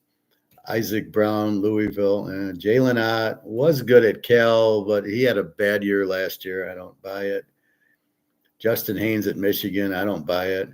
See, he was a former 5-star, so that's why, because he was really good in high school. Well, big shit. Jonah Coleman, Washington, had 1,053 yards. Yeah, but now they're playing 13 games. When it was a 12-game season, you got 1,000 yards. That was good. In the NFL, 17 games, you should be getting 1,500 yards, not 1,000. Same thing in college. You're playing 12, 13 games. You better be getting 1,400 yards. Ahmad Hari at Missouri, who knows? Jamal Haynes, Georgia Tech. One name not on the quarterback list is Haynes King, Georgia Tech. We will bet him to death. He is very clutch. The game's out of he beat Miami that game when Miami all they had to do was take a knee and they ran and fumbled. Who do you think threw the 60-yard touchdown pass at the end of the game? Haynes King. Very, very underrated Haynes King. He's like Daggio. I would draft him in a heartbeat. Jamal Haynes, Georgia Tech, probably pretty good. Bison, Washington at Baylor, I don't know. Desmond Reed, Pitt, I don't know. This is the problem with running backs. You never heard of them. Dylan Edwards, Jalen White, Wisner at Texas, Price at Notre Dame. So you got 2 Notre Damers. Claiborne, Wake Forest, boom, ba-doom, ba-doom. C.J. Donaldson, a West Virginia bruiser, got 2,000 yards in 3 years. Yeah, okay. So Ohio State can't recruit and develop anymore, I guess. Darius Taylor at Minnesota, Jam Miller, Alabama. So the running is very weak. The Notre Dame guy and the Penn State guy, and after maybe Oregon. After that, you got nothing. And the receivers, you got Smith at Ohio State, the young guy, and Williams at Alabama, the young guy. They're both sophomores, and they're the better receivers. Otherwise, not much, and I never heard of them. So college that. Maybe tomorrow we'll go through the college. I have updated my stats. So on my stat sheet,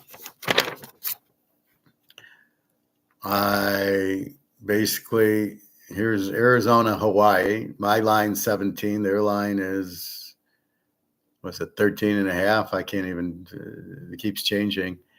So I say Hawaii's an under team. And what am I saying there?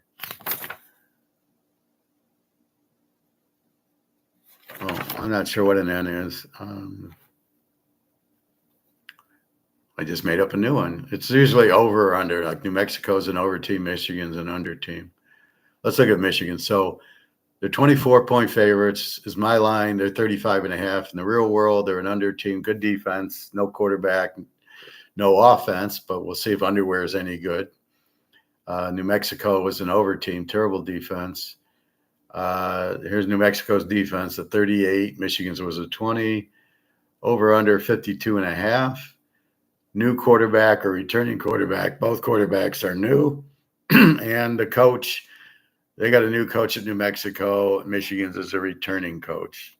Not very good, but it's it. So I've now added and this is really all I need is the first week or two.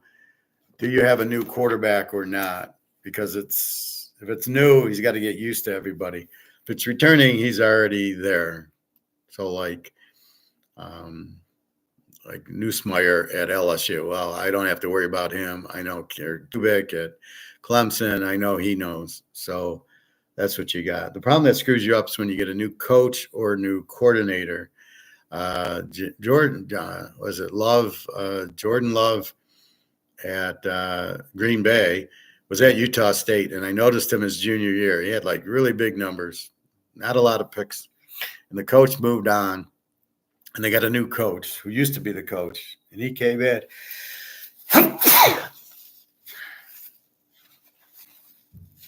And he really sucked. The coach changed the system. Love was terrible. Never should have been drafted by Green Bay, especially in the first rounds. I thought that was a huge mistake. Again, in one system, he's good. In the other, he's not. So what's Green Bay doing? I don't know, because Green Bay's system, Aaron Rodgers didn't like. So I struggle with Green Bay. The coach, offensive-minded, not a defensive coach, and they don't play defense. So Green Bay is going to struggle until they get a defensive coordinator in, like a Spagnuolo, and that's it. But Jordan Love, I think it's Jordan Love, is really good and then really bad. Not a first-round pick. So I struggle with Green Bay to take him. Again, it's the coach calling the plays, but Jordan Love, a lot of turnovers, a lot of injuries. He's not a winner. He's not a really good quarterback. But my point is he was good in his junior year and terrible in his senior year because the coach changed. That's why I try to look at the coach. The coach is the far one. And we will see. But like USC, Lincoln Riley, he's on his last leg because he sucks. He's in a league where there's too much defense. He was okay at Oklahoma. There wasn't a lot of defense on Baylor, TCU, and that. But when he got in against Alabama or Georgia in the playoffs, he didn't do shit. Now he's at USC. He's got to fuck with UCLA and Oregon and Arizona when they had the defense, or Washington. And he's going to lose 4 or 5 games because he can't handle a good defense. Look at the Notre Dame game. They can't beat Notre Dame. Speaking of Notre Dame is minus 2.5, total of 54. New quarterback, as we know, and Miami gets back from Georgia, and the coaches are returning. So how do we look at the game? Well, Notre Dame's going to run the ball with that guy down their throats, and I don't think Miami's got a really good run defense. So look for Notre Dame to just run, which should make it an Army-Navy game. They have a very good defense. That should still be intact, and they're going to run it. So it turns it into an Army-Navy game, which is an under game. So if I say Army-Navy, it's because they just would run – each team would run the whole quarter out, and you're not getting a lot of points. They're not like that now. Army-Navy can throw the ball a little bit more. But that's what I'm looking at in Notre Dame-Miami. It's Notre Dame, good defense, probably wins the game, but we'll see. I prefer them to be the dog. Now, again, they don't have a quarterback, so that's going to be a problem. Okay. So as you know, I do the trade cycle. And I wanted to talk a little about markets and inflation and whatever else I put on my title. Gold's being suppressed, we know, but we know it's undervalued because it shouldn't be going down. almost every country's buying gold. All the central banks realize that all the fiat currencies are worthless. So again, I Rumpelstiltskin out and I trade for gold and silver, which is what you should do. As Egon said, they're protection. You're buying, in other words, do you want your 500,000 in dollars? Do you want to just hold it and watch it go to zero? Or do you want to protect yourself? So that's your first question. Do you protect yourself by buying, by getting out of the devil, getting out of something that's worthless? Do you protect yourself? Or do you be smart, or do you let it go to zero? So do you watch it fall into being worthless, or do you want to protect yourself? And that's really what I'm saying. And Egon says, I said it first. No, basically, it's protection. I don't want my 500 grand to turn to stone. I want to hold my value. That's why you buy gold and silver. Period. I don't know why you're in Bitcoin and stocks. You're there to make money, but the money you're making doesn't have a value. This is the misconception everybody gets. I make money in Bitcoin. Look, it's 110,000 or whatever, but you're in this. This doesn't have a value. This is the part that blows my mind with people. They don't get it. I don't know why this is such a hard concept. You don't believe it? I bring up Rome. I bring up France. I bring up Amsterdam. I bring up Spain. I bring up London. They all had the gold, lost the gold, had huge expense, and they all went broke. That's just what happens. Now, if you hold gold, you keep your value. If you stay in the paper that is there, it goes to zero because it's not backed by anything. You're owning something that has no value. Especially Bitcoin and stablecoin, they're not even real. They're just a computer chip. They're not, I'd rather own a Nano card than a Bitcoin. At least I have the card. So people just amaze me. They can't wrap their hand around the simple concept. The money will go to zero. Oh, no, it won't. So you're arguing that it won't, but prove it to me. Show me one time the money didn't go to zero. You can't, because it's always went to. Believe me, if there was ever a time the money was not going to zero, it would have been the Roman Empire, right? What did the Romans do? They took their gold and silver out of their coins. They debased their coins. And I use this because everybody thinks inflation's debasement. You're not taking gold and silver out of the dollar. You're printing it. That's inflation. So it just amazes me how stupid people are. But hey, I'm easily amazed. So you've got to keep going. I got to get out of my fake monopoly money and into my gold and gold into real assets. Buy a Rolex, buy a Nano card or Brady card, a Jordan card. Buy, buy some paintings. Go buy a Van Gogh over here. Go buy him. Go buy a Van Gogh or Picasso if you want, if you can afford it. Those will hold value because people demand it. So if I use a dollar or I use a gold-backed dollar, I'll still want to buy it, right? The demand is still there for the Nano card. It's what do you use this or do you want to use gold to buy it? And my contention is this goes away and this goes away. And what's left is gold and silver will never go away because you can't print it. I got to interject real quick. I was watching a Twilight Zone episode, and these guys rob a train. The guy gasses the train, and there's all this gold on it, and so they steal the gold.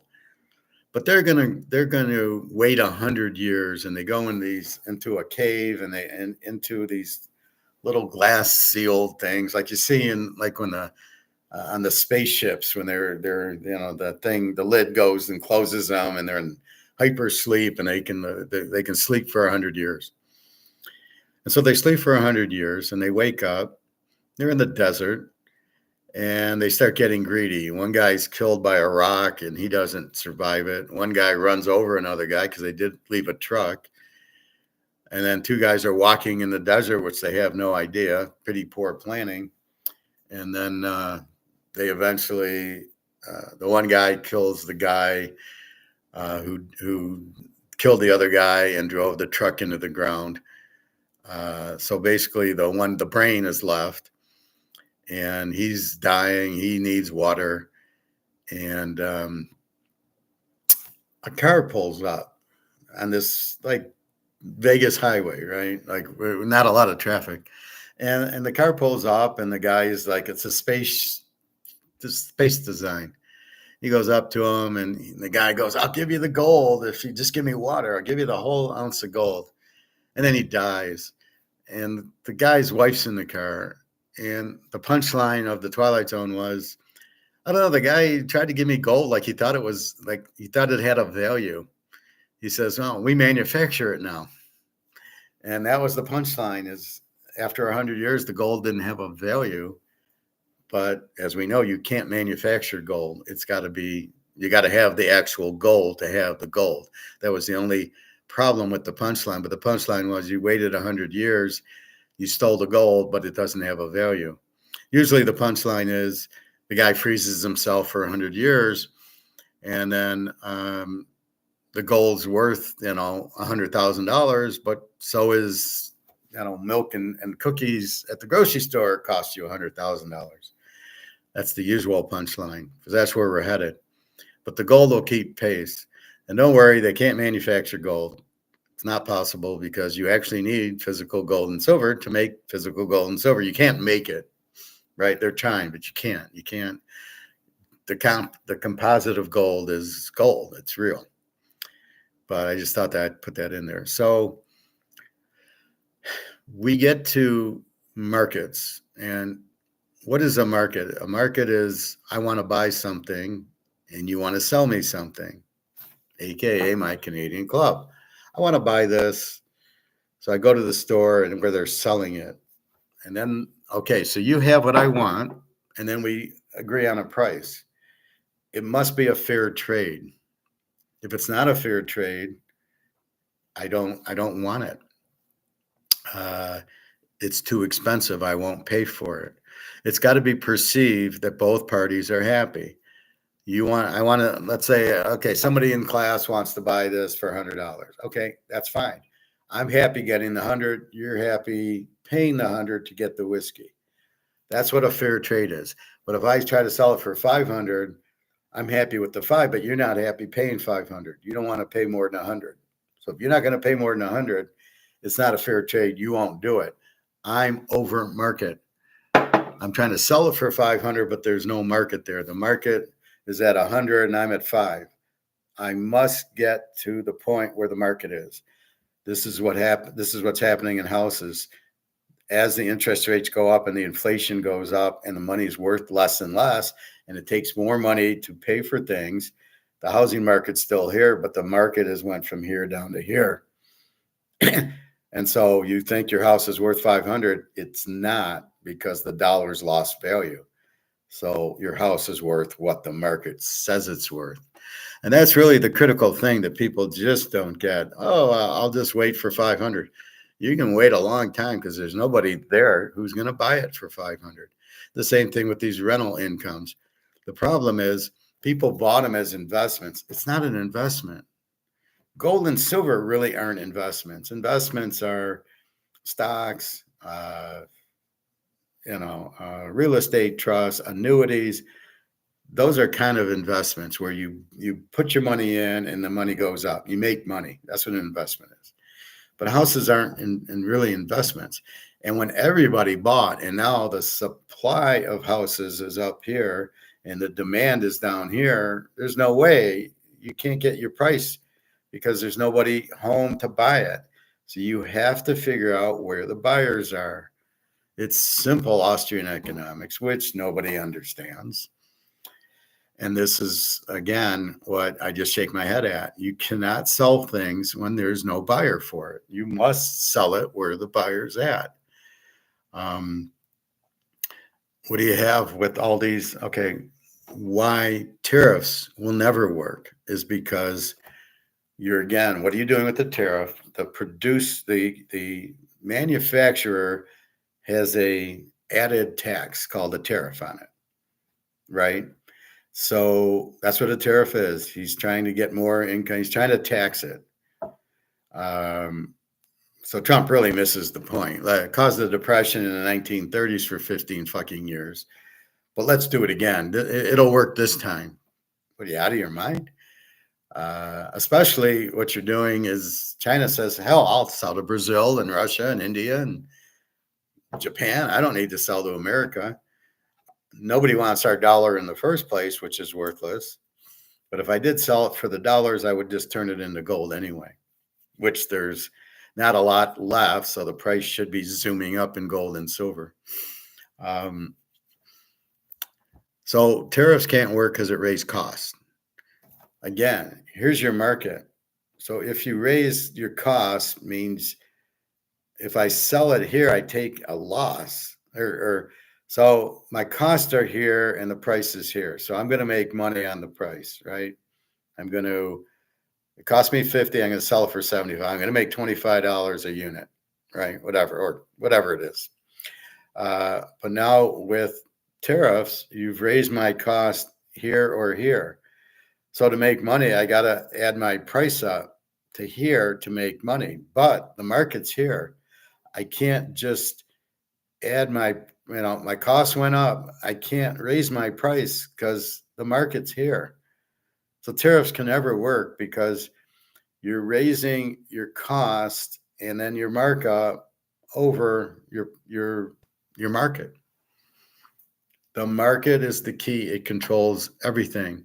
We determine what we will pay for a steak, for a shirt, for gold, not necessarily for gold, but that demand's huge. That's a separate issue. But glasses, getting my hair cut, no, it's too expensive.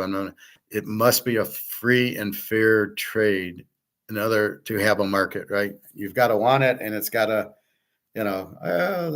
you see steaks at $20. That's a little high. Really, it isn't, because with the inflation, the money's worth about 10 cents anyway. So to get a steak for $20, probably a good value, but we're used to paying 12 or 13. We're not used to paying 20. We're not going to do it. So when I go to my steak grocery store, it's a little pricier, but the steaks aren't, and the steaks are better quality. And I like when you can say, give me the third one. You go to Kroger's, they just have them all wrapped. You can't see the steak. I hate that. So what happens is tariffs raise cost. We do not pay for the tariff, as some of these idiots think, that the consumer pays for the tariff. No, the producer always pays for the tariff. He then tries to get us to offset his increased cost. But if it's over market, we don't do it. And the problem is, so let's say his costs went up. Let's use our Canadian club. So it's Canada, and I got a tariff on this. So I got to raise the price from $50 to $75. Well, he spent all his money to make it and try to sell it at 75, but the market is 60. The market says, I'm not paying 75 for it. So either Canadian Club sells this at the $60 and loses $15 a bottle because his cost is 75, or he goes out of business. Or he sells it to a non-tariff country where he can still sell it for 50. His cost is still 50, and he can still get a 75. And that's what's going to happen to a lot of the products. They're just not going to sell it to the U.S. because they can't make profit on it. And to say that the consumer, the market, will pay the extra is bullshit. We won't pay the extra. We will only pay the extra on things that we absolutely have to have: heat, electricity, gas for the car. That's the only thing that we will pay at whatever price it is, because we have to have those things. We do not have to have whiskey. We do not have to have golf clubs. We do not have to have cauliflower. We can have broccoli instead, or something like that if we're eating vegetables. We don't need Lucky Charms. We can have the Target brand or whatever. So as long as there's substitutions, right? So American-made goods won't get the tariff. I think that's Trump's thought process is, well, we won't import from anybody. We won't trade with anybody. We'll just make everything here. This is where the guy's out of his fucking mind. If China makes things much cheaper, then we want to buy them from China. That's the whole point of free trade. We don't want to tariff anybody. Nobody's taking advantage of us. We're able to get goods and services that we could never get at the prices we could get. If China wants to do um, the government helps out, right? I can't think of the word, but if China wants to do that, it helps us. We can buy Chinese goods. This is from Indonesia. All of this, the Brooks Brothers.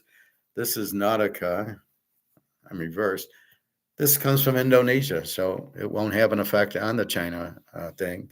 I'm sure he tariffed Indonesia. So he wants the U.S. to be alone and not trade. What is the first rule that I tell you about?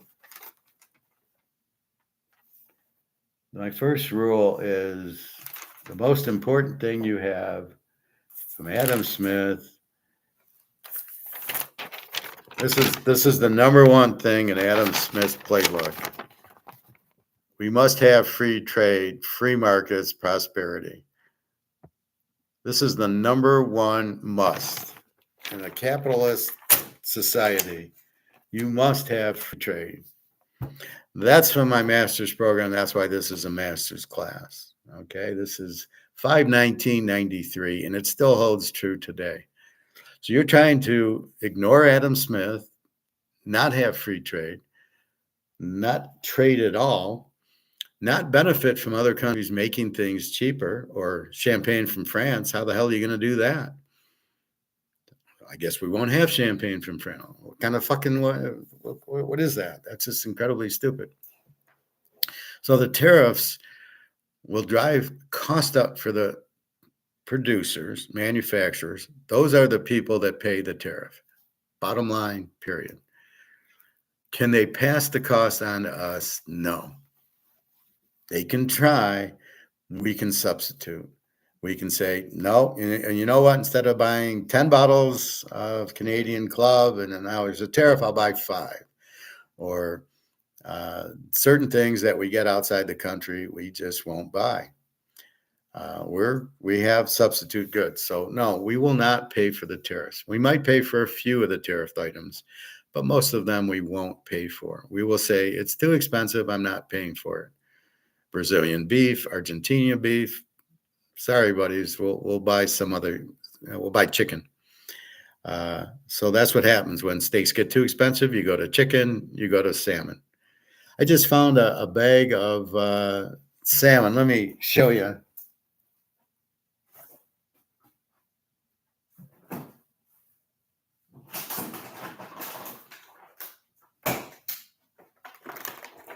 So I was looking in my freezer, drooling because I'm starving, and I saw this Frederick's wild caught pink salmon. It's skinless and boneless, no artificial ingredients, and this is by Meyer. So I've had this for a while, so I'm tempted to eat it. You really want wild caught, and I'm sure it wasn't that expensive. I don't know the taste. It really doesn't give you directions, thawing instructions. Remove fillet from vacuum wrap and place fillets into a plastic bag. Place plastic bag in refrigerator until fillet. Well, if I do that, it'll take me a week to thaw it. You can't leave it in the fridge.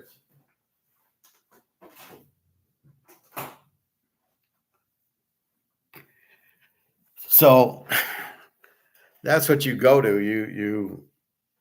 You substitute fresh salmon for wild caught because you prefer wild caught, less mercury in it, and then that's your meal. So it's perfect. But I got to thaw it out. I got a lot of frozen vegetables I bought, so I think you thaw them out too, and then you can cook them. I tried cooking it once. It tasted terrible because it really didn't. I thought it would thaw in the frying pan, but you need, because it's all ice because it's frozen. So you need to thaw out the frozen vegetables, I believe. Anyway, so a market is simply, we want something that you have, and then we determine the price that we will pay that we're both happy. Okay, I can afford $10 and you are happy selling it for $10. When we're both happy with the transaction, that's called a fair trade, and that's a market. There is demand for my Canadian Club. There is demand for Teaserking selling football picks. There's demand for me teaching you economics. And so that's what you're trying to find. That's how business works. You find something that people want, and then you must figure out what they're willing to pay for it. And once you do that, if you can make money, you do it. If you can't make money, you can't do it. All these car companies raising their cost on the car drives you to used cars that are cheaper. I don't need to drive a new car if it's $5,000, $10,000 higher. Fuck off. The guy at Toyota was selling. He's saying, "I'm selling the Camry. It's $1,000 a month." And I said, "Well, that's why you don't have any buyers. Who has $1,000 a month to buy a new car with?" As I said, I bought my Camry, 2018 Camry. It was $25,000, and I did a 6-year note, which I paid off in 3 for $472 a month. And that's the key to it. This really helps because I'm starving, but having the water, mostly we're hungry because we're dehydrated. And I'm sure I'm dehydrated because I walked 1.5 miles at the lake yesterday. So that's the key is the market. But what's the guy thinking? Oh, I'm trying. It's $1,000 a month to buy a new Camry, and I'm like, well, there's no buyers there. There is buyers for the Camry. I'm one, but at 24, 25,000, not at 35. You can't raise the price like that because people go into shock. They're not used to that price. They're used to 24, 25,000. That's why the steak won't sell at $18, $20 a pound, because we're not comfortable with that. We have to be comfortable paying for what we want. Now, even though me and you know this is heavily inflated and has lost 99.5% of its value, that is worth basically nothing. This dollar won't buy you a gumball at those gumball things. It has no value. The $100 bill is worth $1 at most. You go to the grocery store, you put 5 things in your cart, it's $50. The money has lost its value.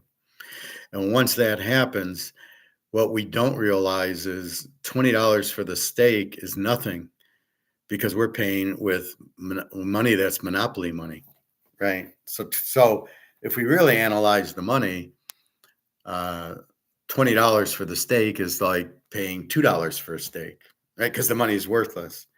And that's where the gold boys, Egon, like to say that that gold doesn't lose its value. Well, gold's going up a lot higher than the dollar's going down. They don't seem to catch that fact. But that's why you buy gold. So wait, gold was 1,700, it's now 3,400. So as the prices have gone up, so has gold. As the dollar goes down, the gold's going up. So wait a minute.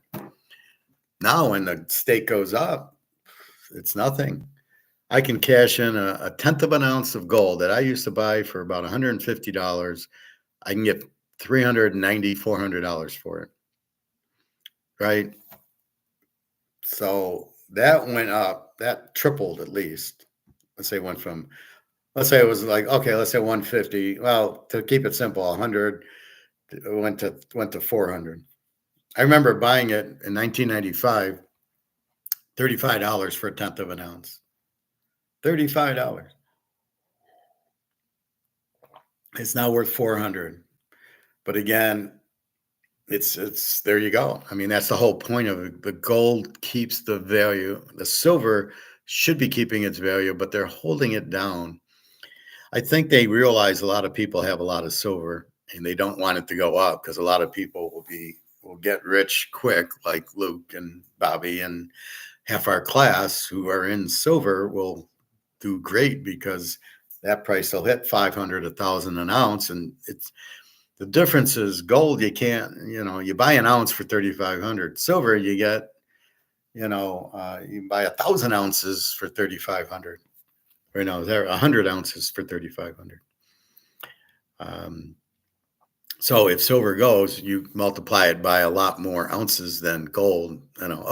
Gold went up. My 1 ounce went up $100. Where silver goes up, I got 1,000 ounces going up. So that's the key to it. But the market, the key why we buy the gold and silver, not only because the dollar is worthless, The dollar's worthless because the market says there's too much of it. There's too many dollars out there. It's not worth anything. So I don't want it. There's no demand. There's no market for the dollar. There's no market for the euro, Swiss franc, British pound, any of that, Maple Leaf, Canadian. So everybody, as the light goes on, run into the gold and silver because that goes up when the dollar goes down. So I either hold worthless paper, which is not backed by anything. That's why I asked the question at the poker game. Somebody wanted me to buy, or was explaining Bitcoin, were trying to tell me about Bitcoin. They wanted to know if they should buy it or not. I says, is it backed by anything? They said, no, it's not even real. I said, don't buy it. And it was probably 400 or 500, whatever a bite at that time. It's funny how they try to compare it to gold, and it's funny how they try to say it's a coin. It is not a coin, and it is not gold, and it's not real.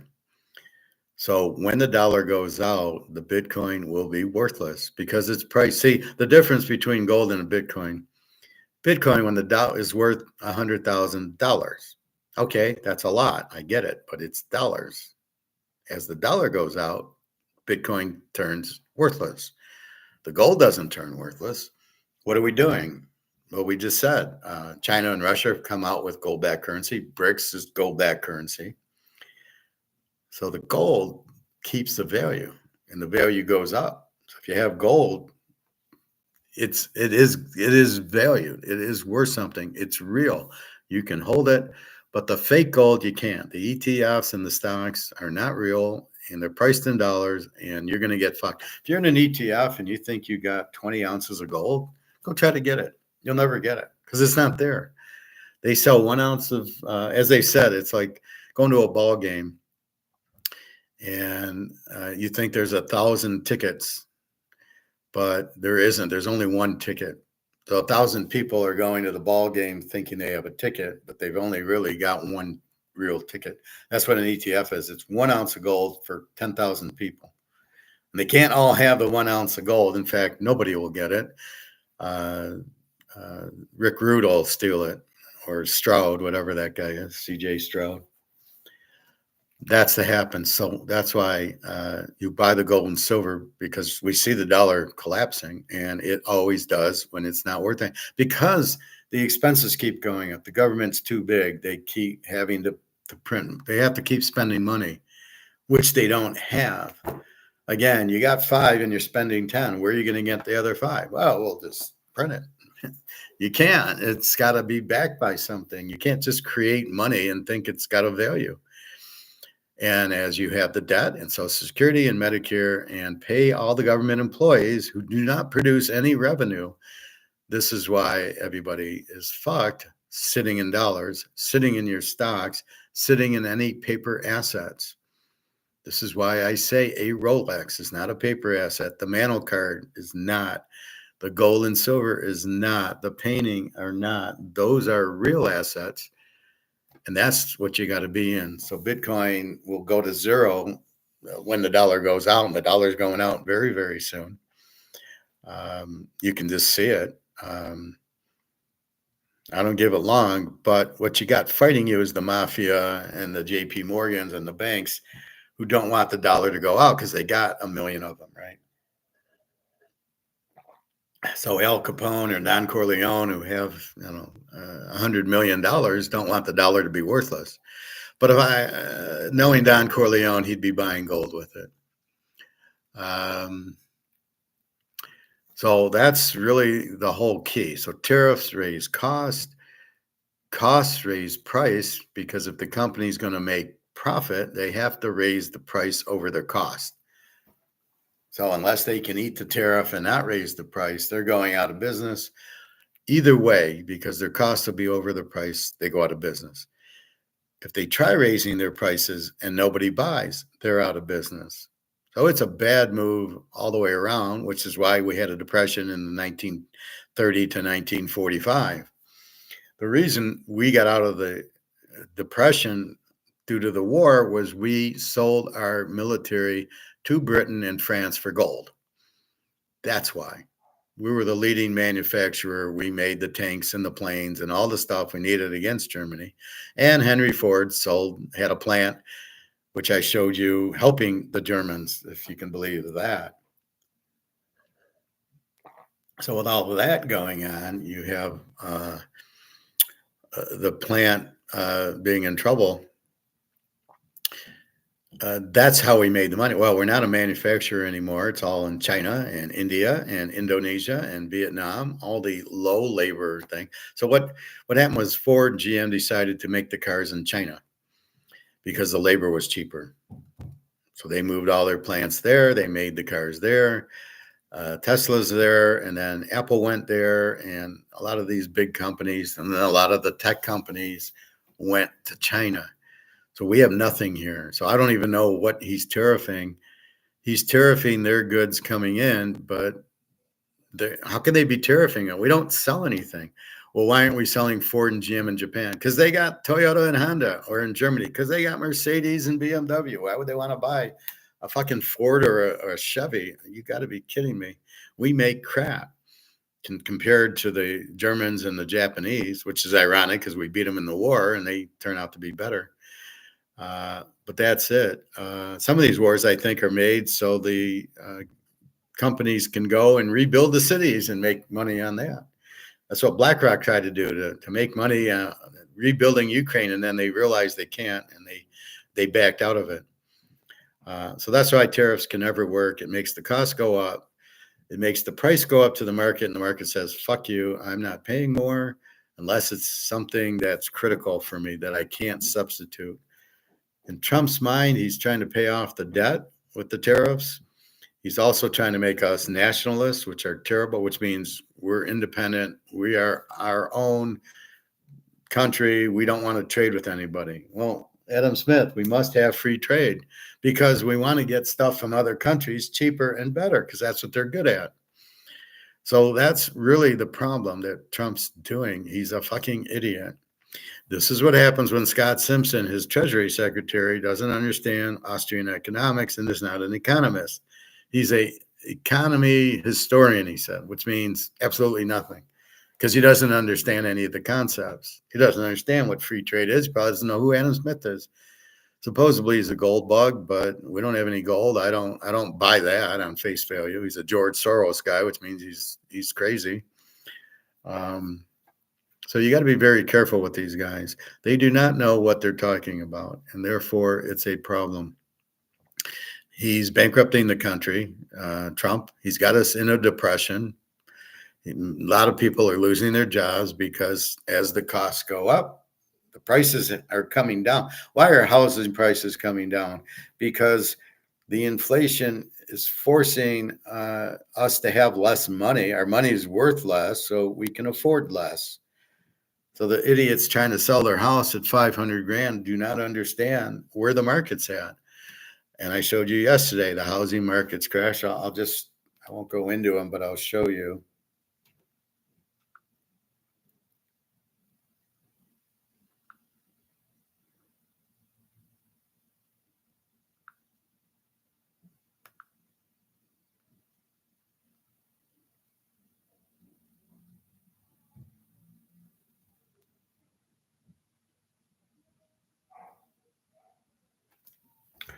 So we have housing prices will drop 50 to 80% in the nation.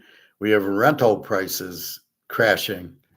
They're not really crashing. There's not really deflation. The market's adjusted. The market has less value in their dollar, so they can't afford as much. It's not a crash. It's simply the price going to the market. That's all this, like they try to hyperbole everything. It's a crash. It's deflation. It's not deflation. There's no such thing. The prices are going to market. That's all it is. There's no such thing as deflation. It's cost going down. Yeah, it's cost going down. It's the market going down. That's what it is. It's very, very simple. And again, the idiot dog. So that's what happens with it. It's just the dollar has no value. There's less demand. People aren't interested in buying a house now. They're going to wait. People are buying gold and silver. So instead of taking your money and buying a house, which I explained to Luke, buy your gold and silver, buy the house on the crash. Here's the crash. Housing prices dropping 50. There you go. Wait till it drops, then go buy. In the meantime, take your money and buy gold and silver. And then when you're ready to buy the house, the gold and silver will be 10 times higher. The house will be 10 times cheaper. Well, it'll be 80% cheaper. And it's win-win. So why buy a house now? And that's the same thing with stocks. People have less money for stocks. Stocks are kind of kept up from the 401ks everybody does at work, and the Treasury printing money to put it in the stocks to make it look like we're fine. Oh no, we're the U.S. We're fine. Look at our stock market. The stock market is as phony as baloney. The stock market should be about 15,000. It's being kept up by these algorithms, by this other bullshit. It doesn't have a value. So the 43,000 you see in the market, just divided by 10, I mean, it's worth maybe 10,000. So if you're fucking around with stocks, I warn you, get out.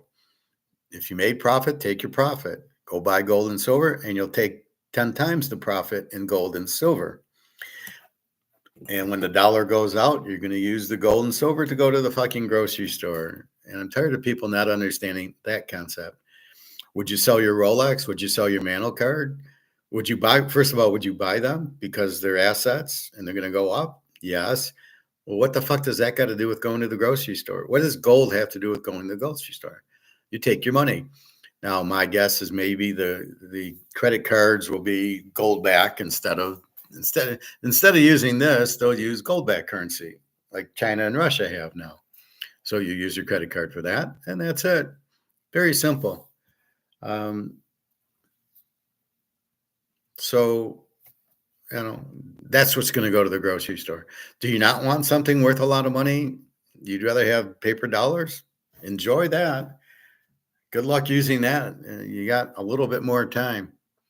I'm going to play this one from Egon. It's always good. Many people believe that Bitcoin is an alternative, or cryptocurrencies are an alternative to gold. In our view, that is not the case. You cannot beat money that has existed for thousands of years with some electronic money on a memory stick or in a computer that in itself has no intrinsic value. In our view, Bitcoin could certainly go to $1 million, but it could also go to zero. And that's a risk that you don't want to take for wealth preservation. Bitcoin might work as a payment system, might work as a speculative investment, but it doesn't work as a wealth preservation asset. So therefore, do not hold cryptocurrencies for wealth preservation. Hold gold or some silver that you actually have possession of yourself in a safe vault, in a safe jurisdiction. That you will not achieve electronic money. Thus, gold is the only real wealth preservation asset there is. If you're forgetting simple things. And that's the bottom line, as Stone Cold has said. Now we see Las Vegas in trouble. Las Vegas on the Vegas gouge. Basically, Vegas is going broke, the Strip. Why? Because they're too expensive. I'm not going to run to Caesars Bellagio and pay this stupid resort fee. I'll pay for the room. The resort fee I don't want to pay for. That's bullshit because I can travel anywhere else. There's no resort fee. So I don't get what Vegas is thinking. I know that they've sold their properties to Vanguard or something like that. And now they're charging them rent and the rent keeps going up.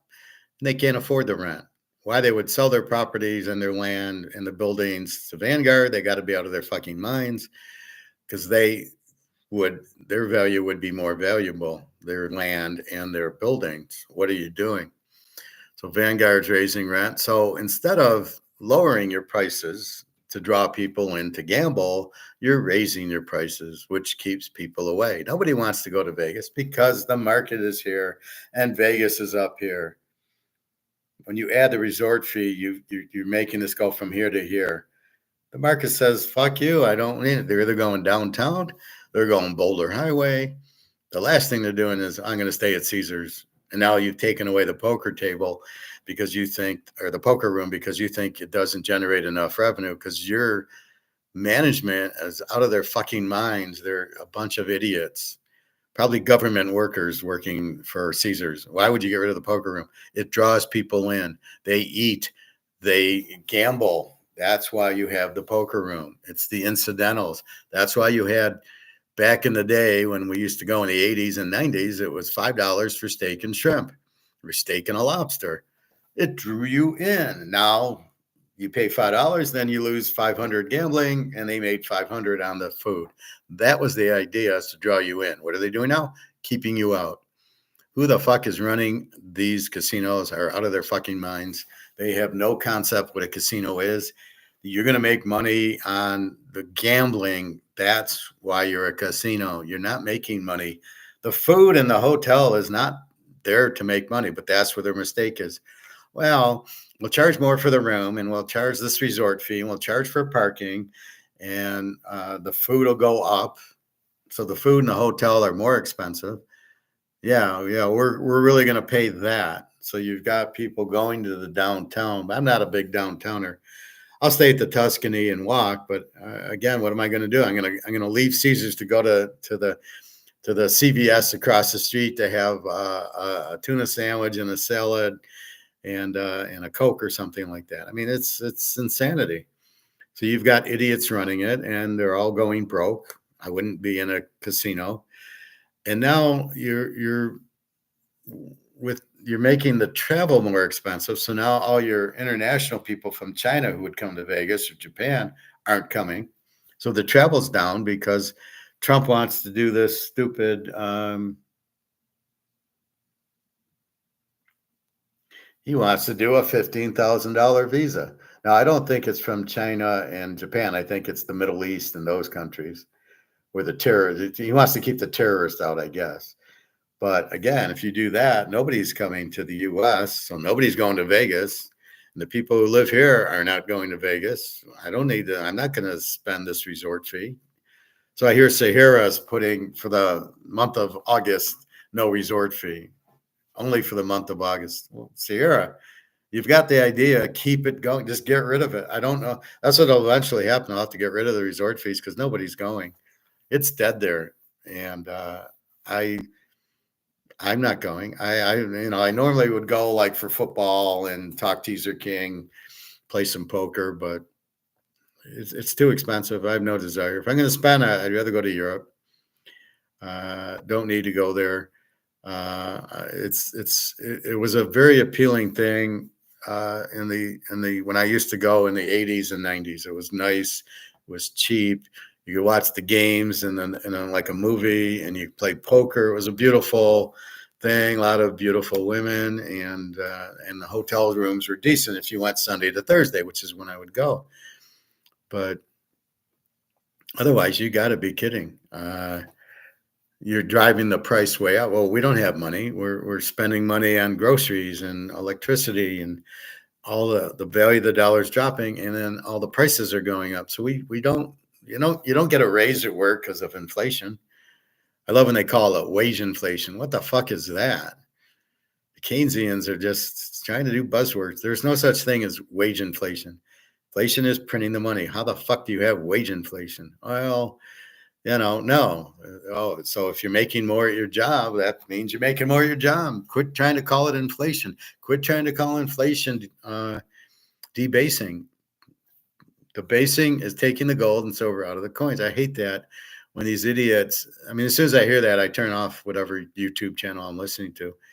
And then I say it, it's not debasement, it's inflation.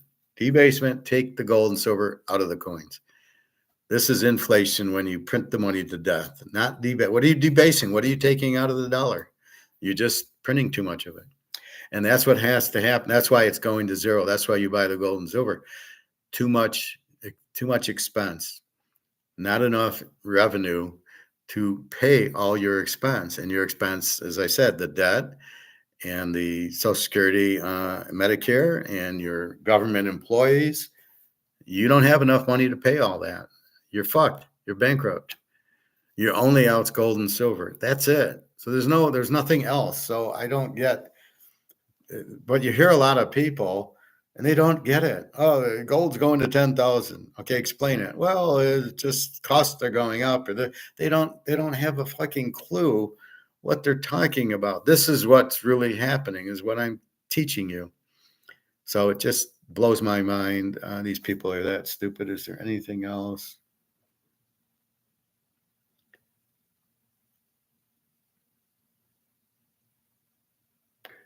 We'll do this last Egon piece.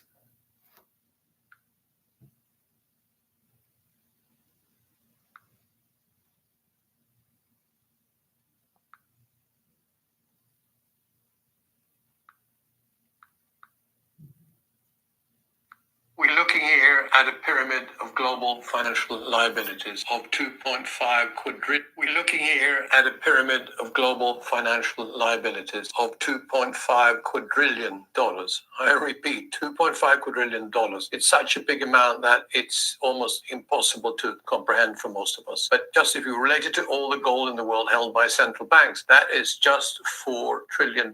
So you have $4 trillion supporting the financial system, which has liabilities of $2.5 quadrillion. So the gold is only 0.15% of world financial liabilities. That is obviously an insupportable situation, and either liabilities in the world will come down, of course, with all the assets in the world, which will also come down when the liabilities come down. And also, of course, the other side of that is that gold will not stay at the current levels of $3,300 per ounce. So we will see an adjustment in coming years, and that will be, in my view, an implosion of the financial system. You have to remember that might sound dramatic to some, but in no period in history has a financial system survived. Every monetary era ends up by money going to zero and the value of debt collapsing. So that has happened for thousands of years, and there's absolutely no reason why. So why has it happened? Because they do the same thing. The government's spending, but the government never produces revenue. This is the problem with government. They're an expense. And if you make it too big, the expense gets too big. You can't afford it. Like I say, at the ice cream store, you can only have 3 employees. If you have 10, you can't afford it. So that's what the government is. It has too many employees and it can't afford it. And it goes broke. The reason gold's been around for thousands of years, you can't print it. The simple reason, you got to dig it out of the ground and make it into gold coins and bars. And there's just not that much of it. So that's why it's always been around. It's extremely limited. So you have no worry. Is gold going to go to zero? Is gold going to do? No, Bitcoin will, the dollar will, but gold can't, because it is money officially, legally, and it is very limited and can't be printed. That's why gold and silver survive. That's why you own it.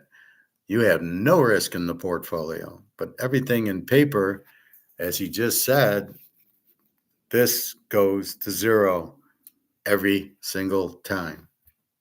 It won't happen today either. It's only a question of how long it will take. And as we know, debt in the world now is growing at an exponential rate. Just take the US, the debt level there around 37 trillion is now going up by at least 2 trillion a year, probably more, especially with this new beautiful bill that Trump has just got through Congress. That bill in itself is a dangerous instrument because it makes the rich richer and the poor poorer. And that is, in the long run, what, of course, revolutions are created out of. It is not just happening in the US, it's happening in the rest of the West, in Europe, but that's an unsustainable situation. With so little gold and so much debt, governments and central banks only got one solution. That is what they always do, print more money. But as we know, we can't solve a debt problem by making more debts and printing more money. So we are going to see at some point in the next few years a collapse of the financial system. I know it sounds sensational, but as I said before, it's history. It's always happened. It will happen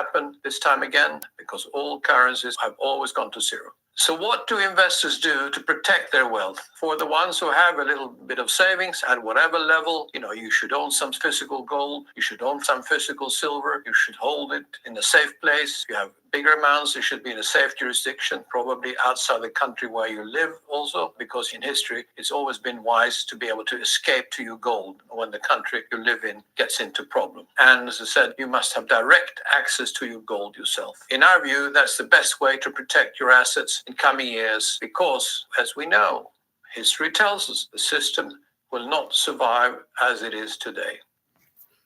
Well, it's not even history. It's simply what's happening.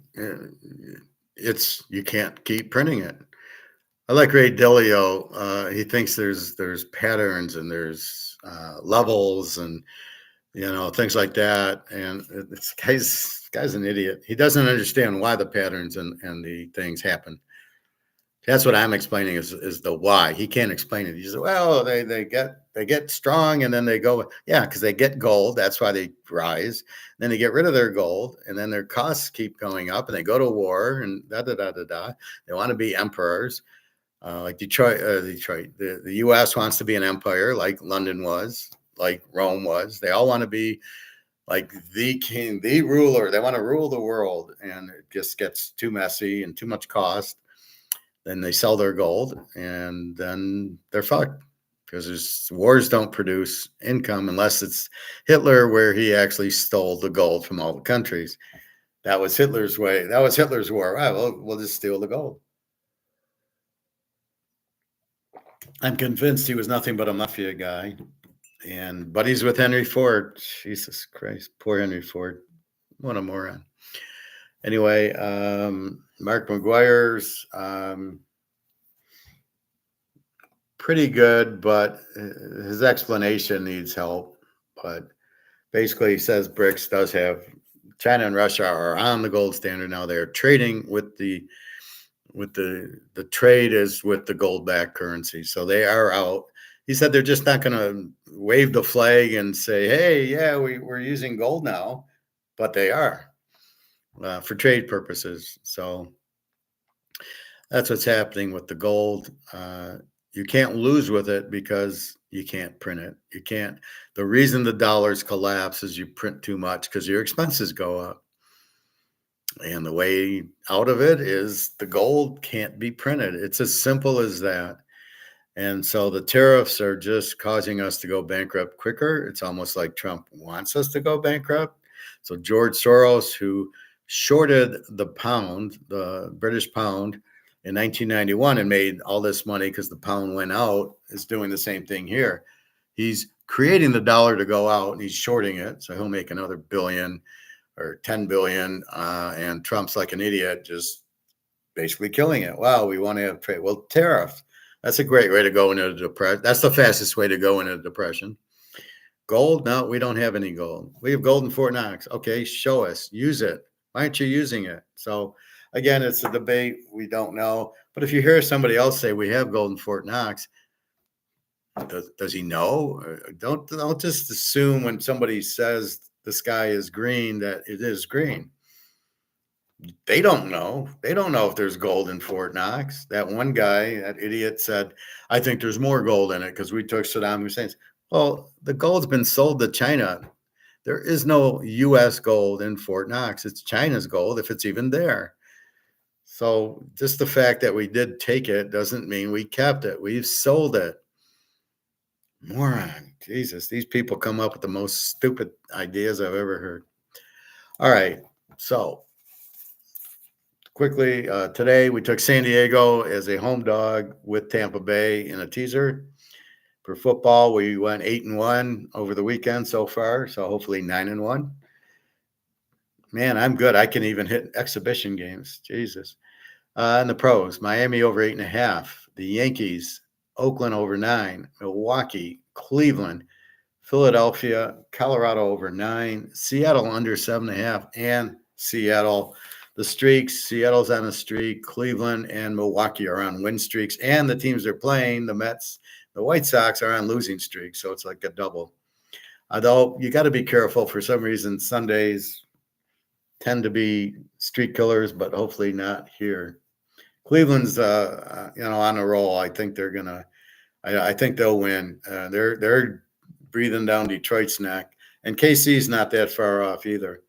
So look for Cleveland. They can smell it now. Look for them to just keep winning and Detroit to keep losing. Detroit should win because California's got the worst pitcher in the league, Janikowski or whatever it is. But even he could find a good, maybe they can out hit him. They scored 9 runs yesterday. Detroit's pitching is just terrible. And Skubal's, all of a sudden, he gave up 4 runs in 5 2/3. He's not the same pitcher. I think he's probably getting tired. And probably too much pressure for him. He never really wins in the pressure games. So look for Detroit to fade. And they're fading pretty good. They're probably not even a 500 team if you go back the last 40 or 50 games. So they started out 60-40. So the first 100 games, but then the next, let's say, from game 80 to game whatever this is now, 120, they're probably not even 500. So you got to look at it like that. Pros, we're watching the quarterbacks. We're watching the defenses. We're pretty much set on who we like and who we don't. College, not a big quarterback class yet. And we will bet those quarterbacks in week 1. We bet the prime in week 1. We bet the cream, and then we start seeing the new quarterbacks week 1, week 2, and then we go, oh, okay. And its key is who do they play? If a guy plays North Dakota State High School, I'm not really interested in the numbers. But when they play Alabama and Georgia, then we're looking at it. I'm going to eat soon. It's 1 o'clock. I think 2 o'clock's my eating time. I got Chinese yesterday. I got chicken. I'm ready to rock and roll, and then I'll go to my swim. And I've been walking the lake lately. My back's starting to feel good. My feet feel fine, so I can do that. And just the more workout I can do, I figure I got a good 2 months of heavy workout and heavy dieting, and I'll be able to fit into my suit. Because right now, I tried it yesterday, and it's not close. It's just amazing. It's mostly my butt and my sides because my stomach is pretty flat. I don't have the diabetes, so I don't have that big stomach. So anyway, I got to get that down. Of course, the suit is 2005. I bought it.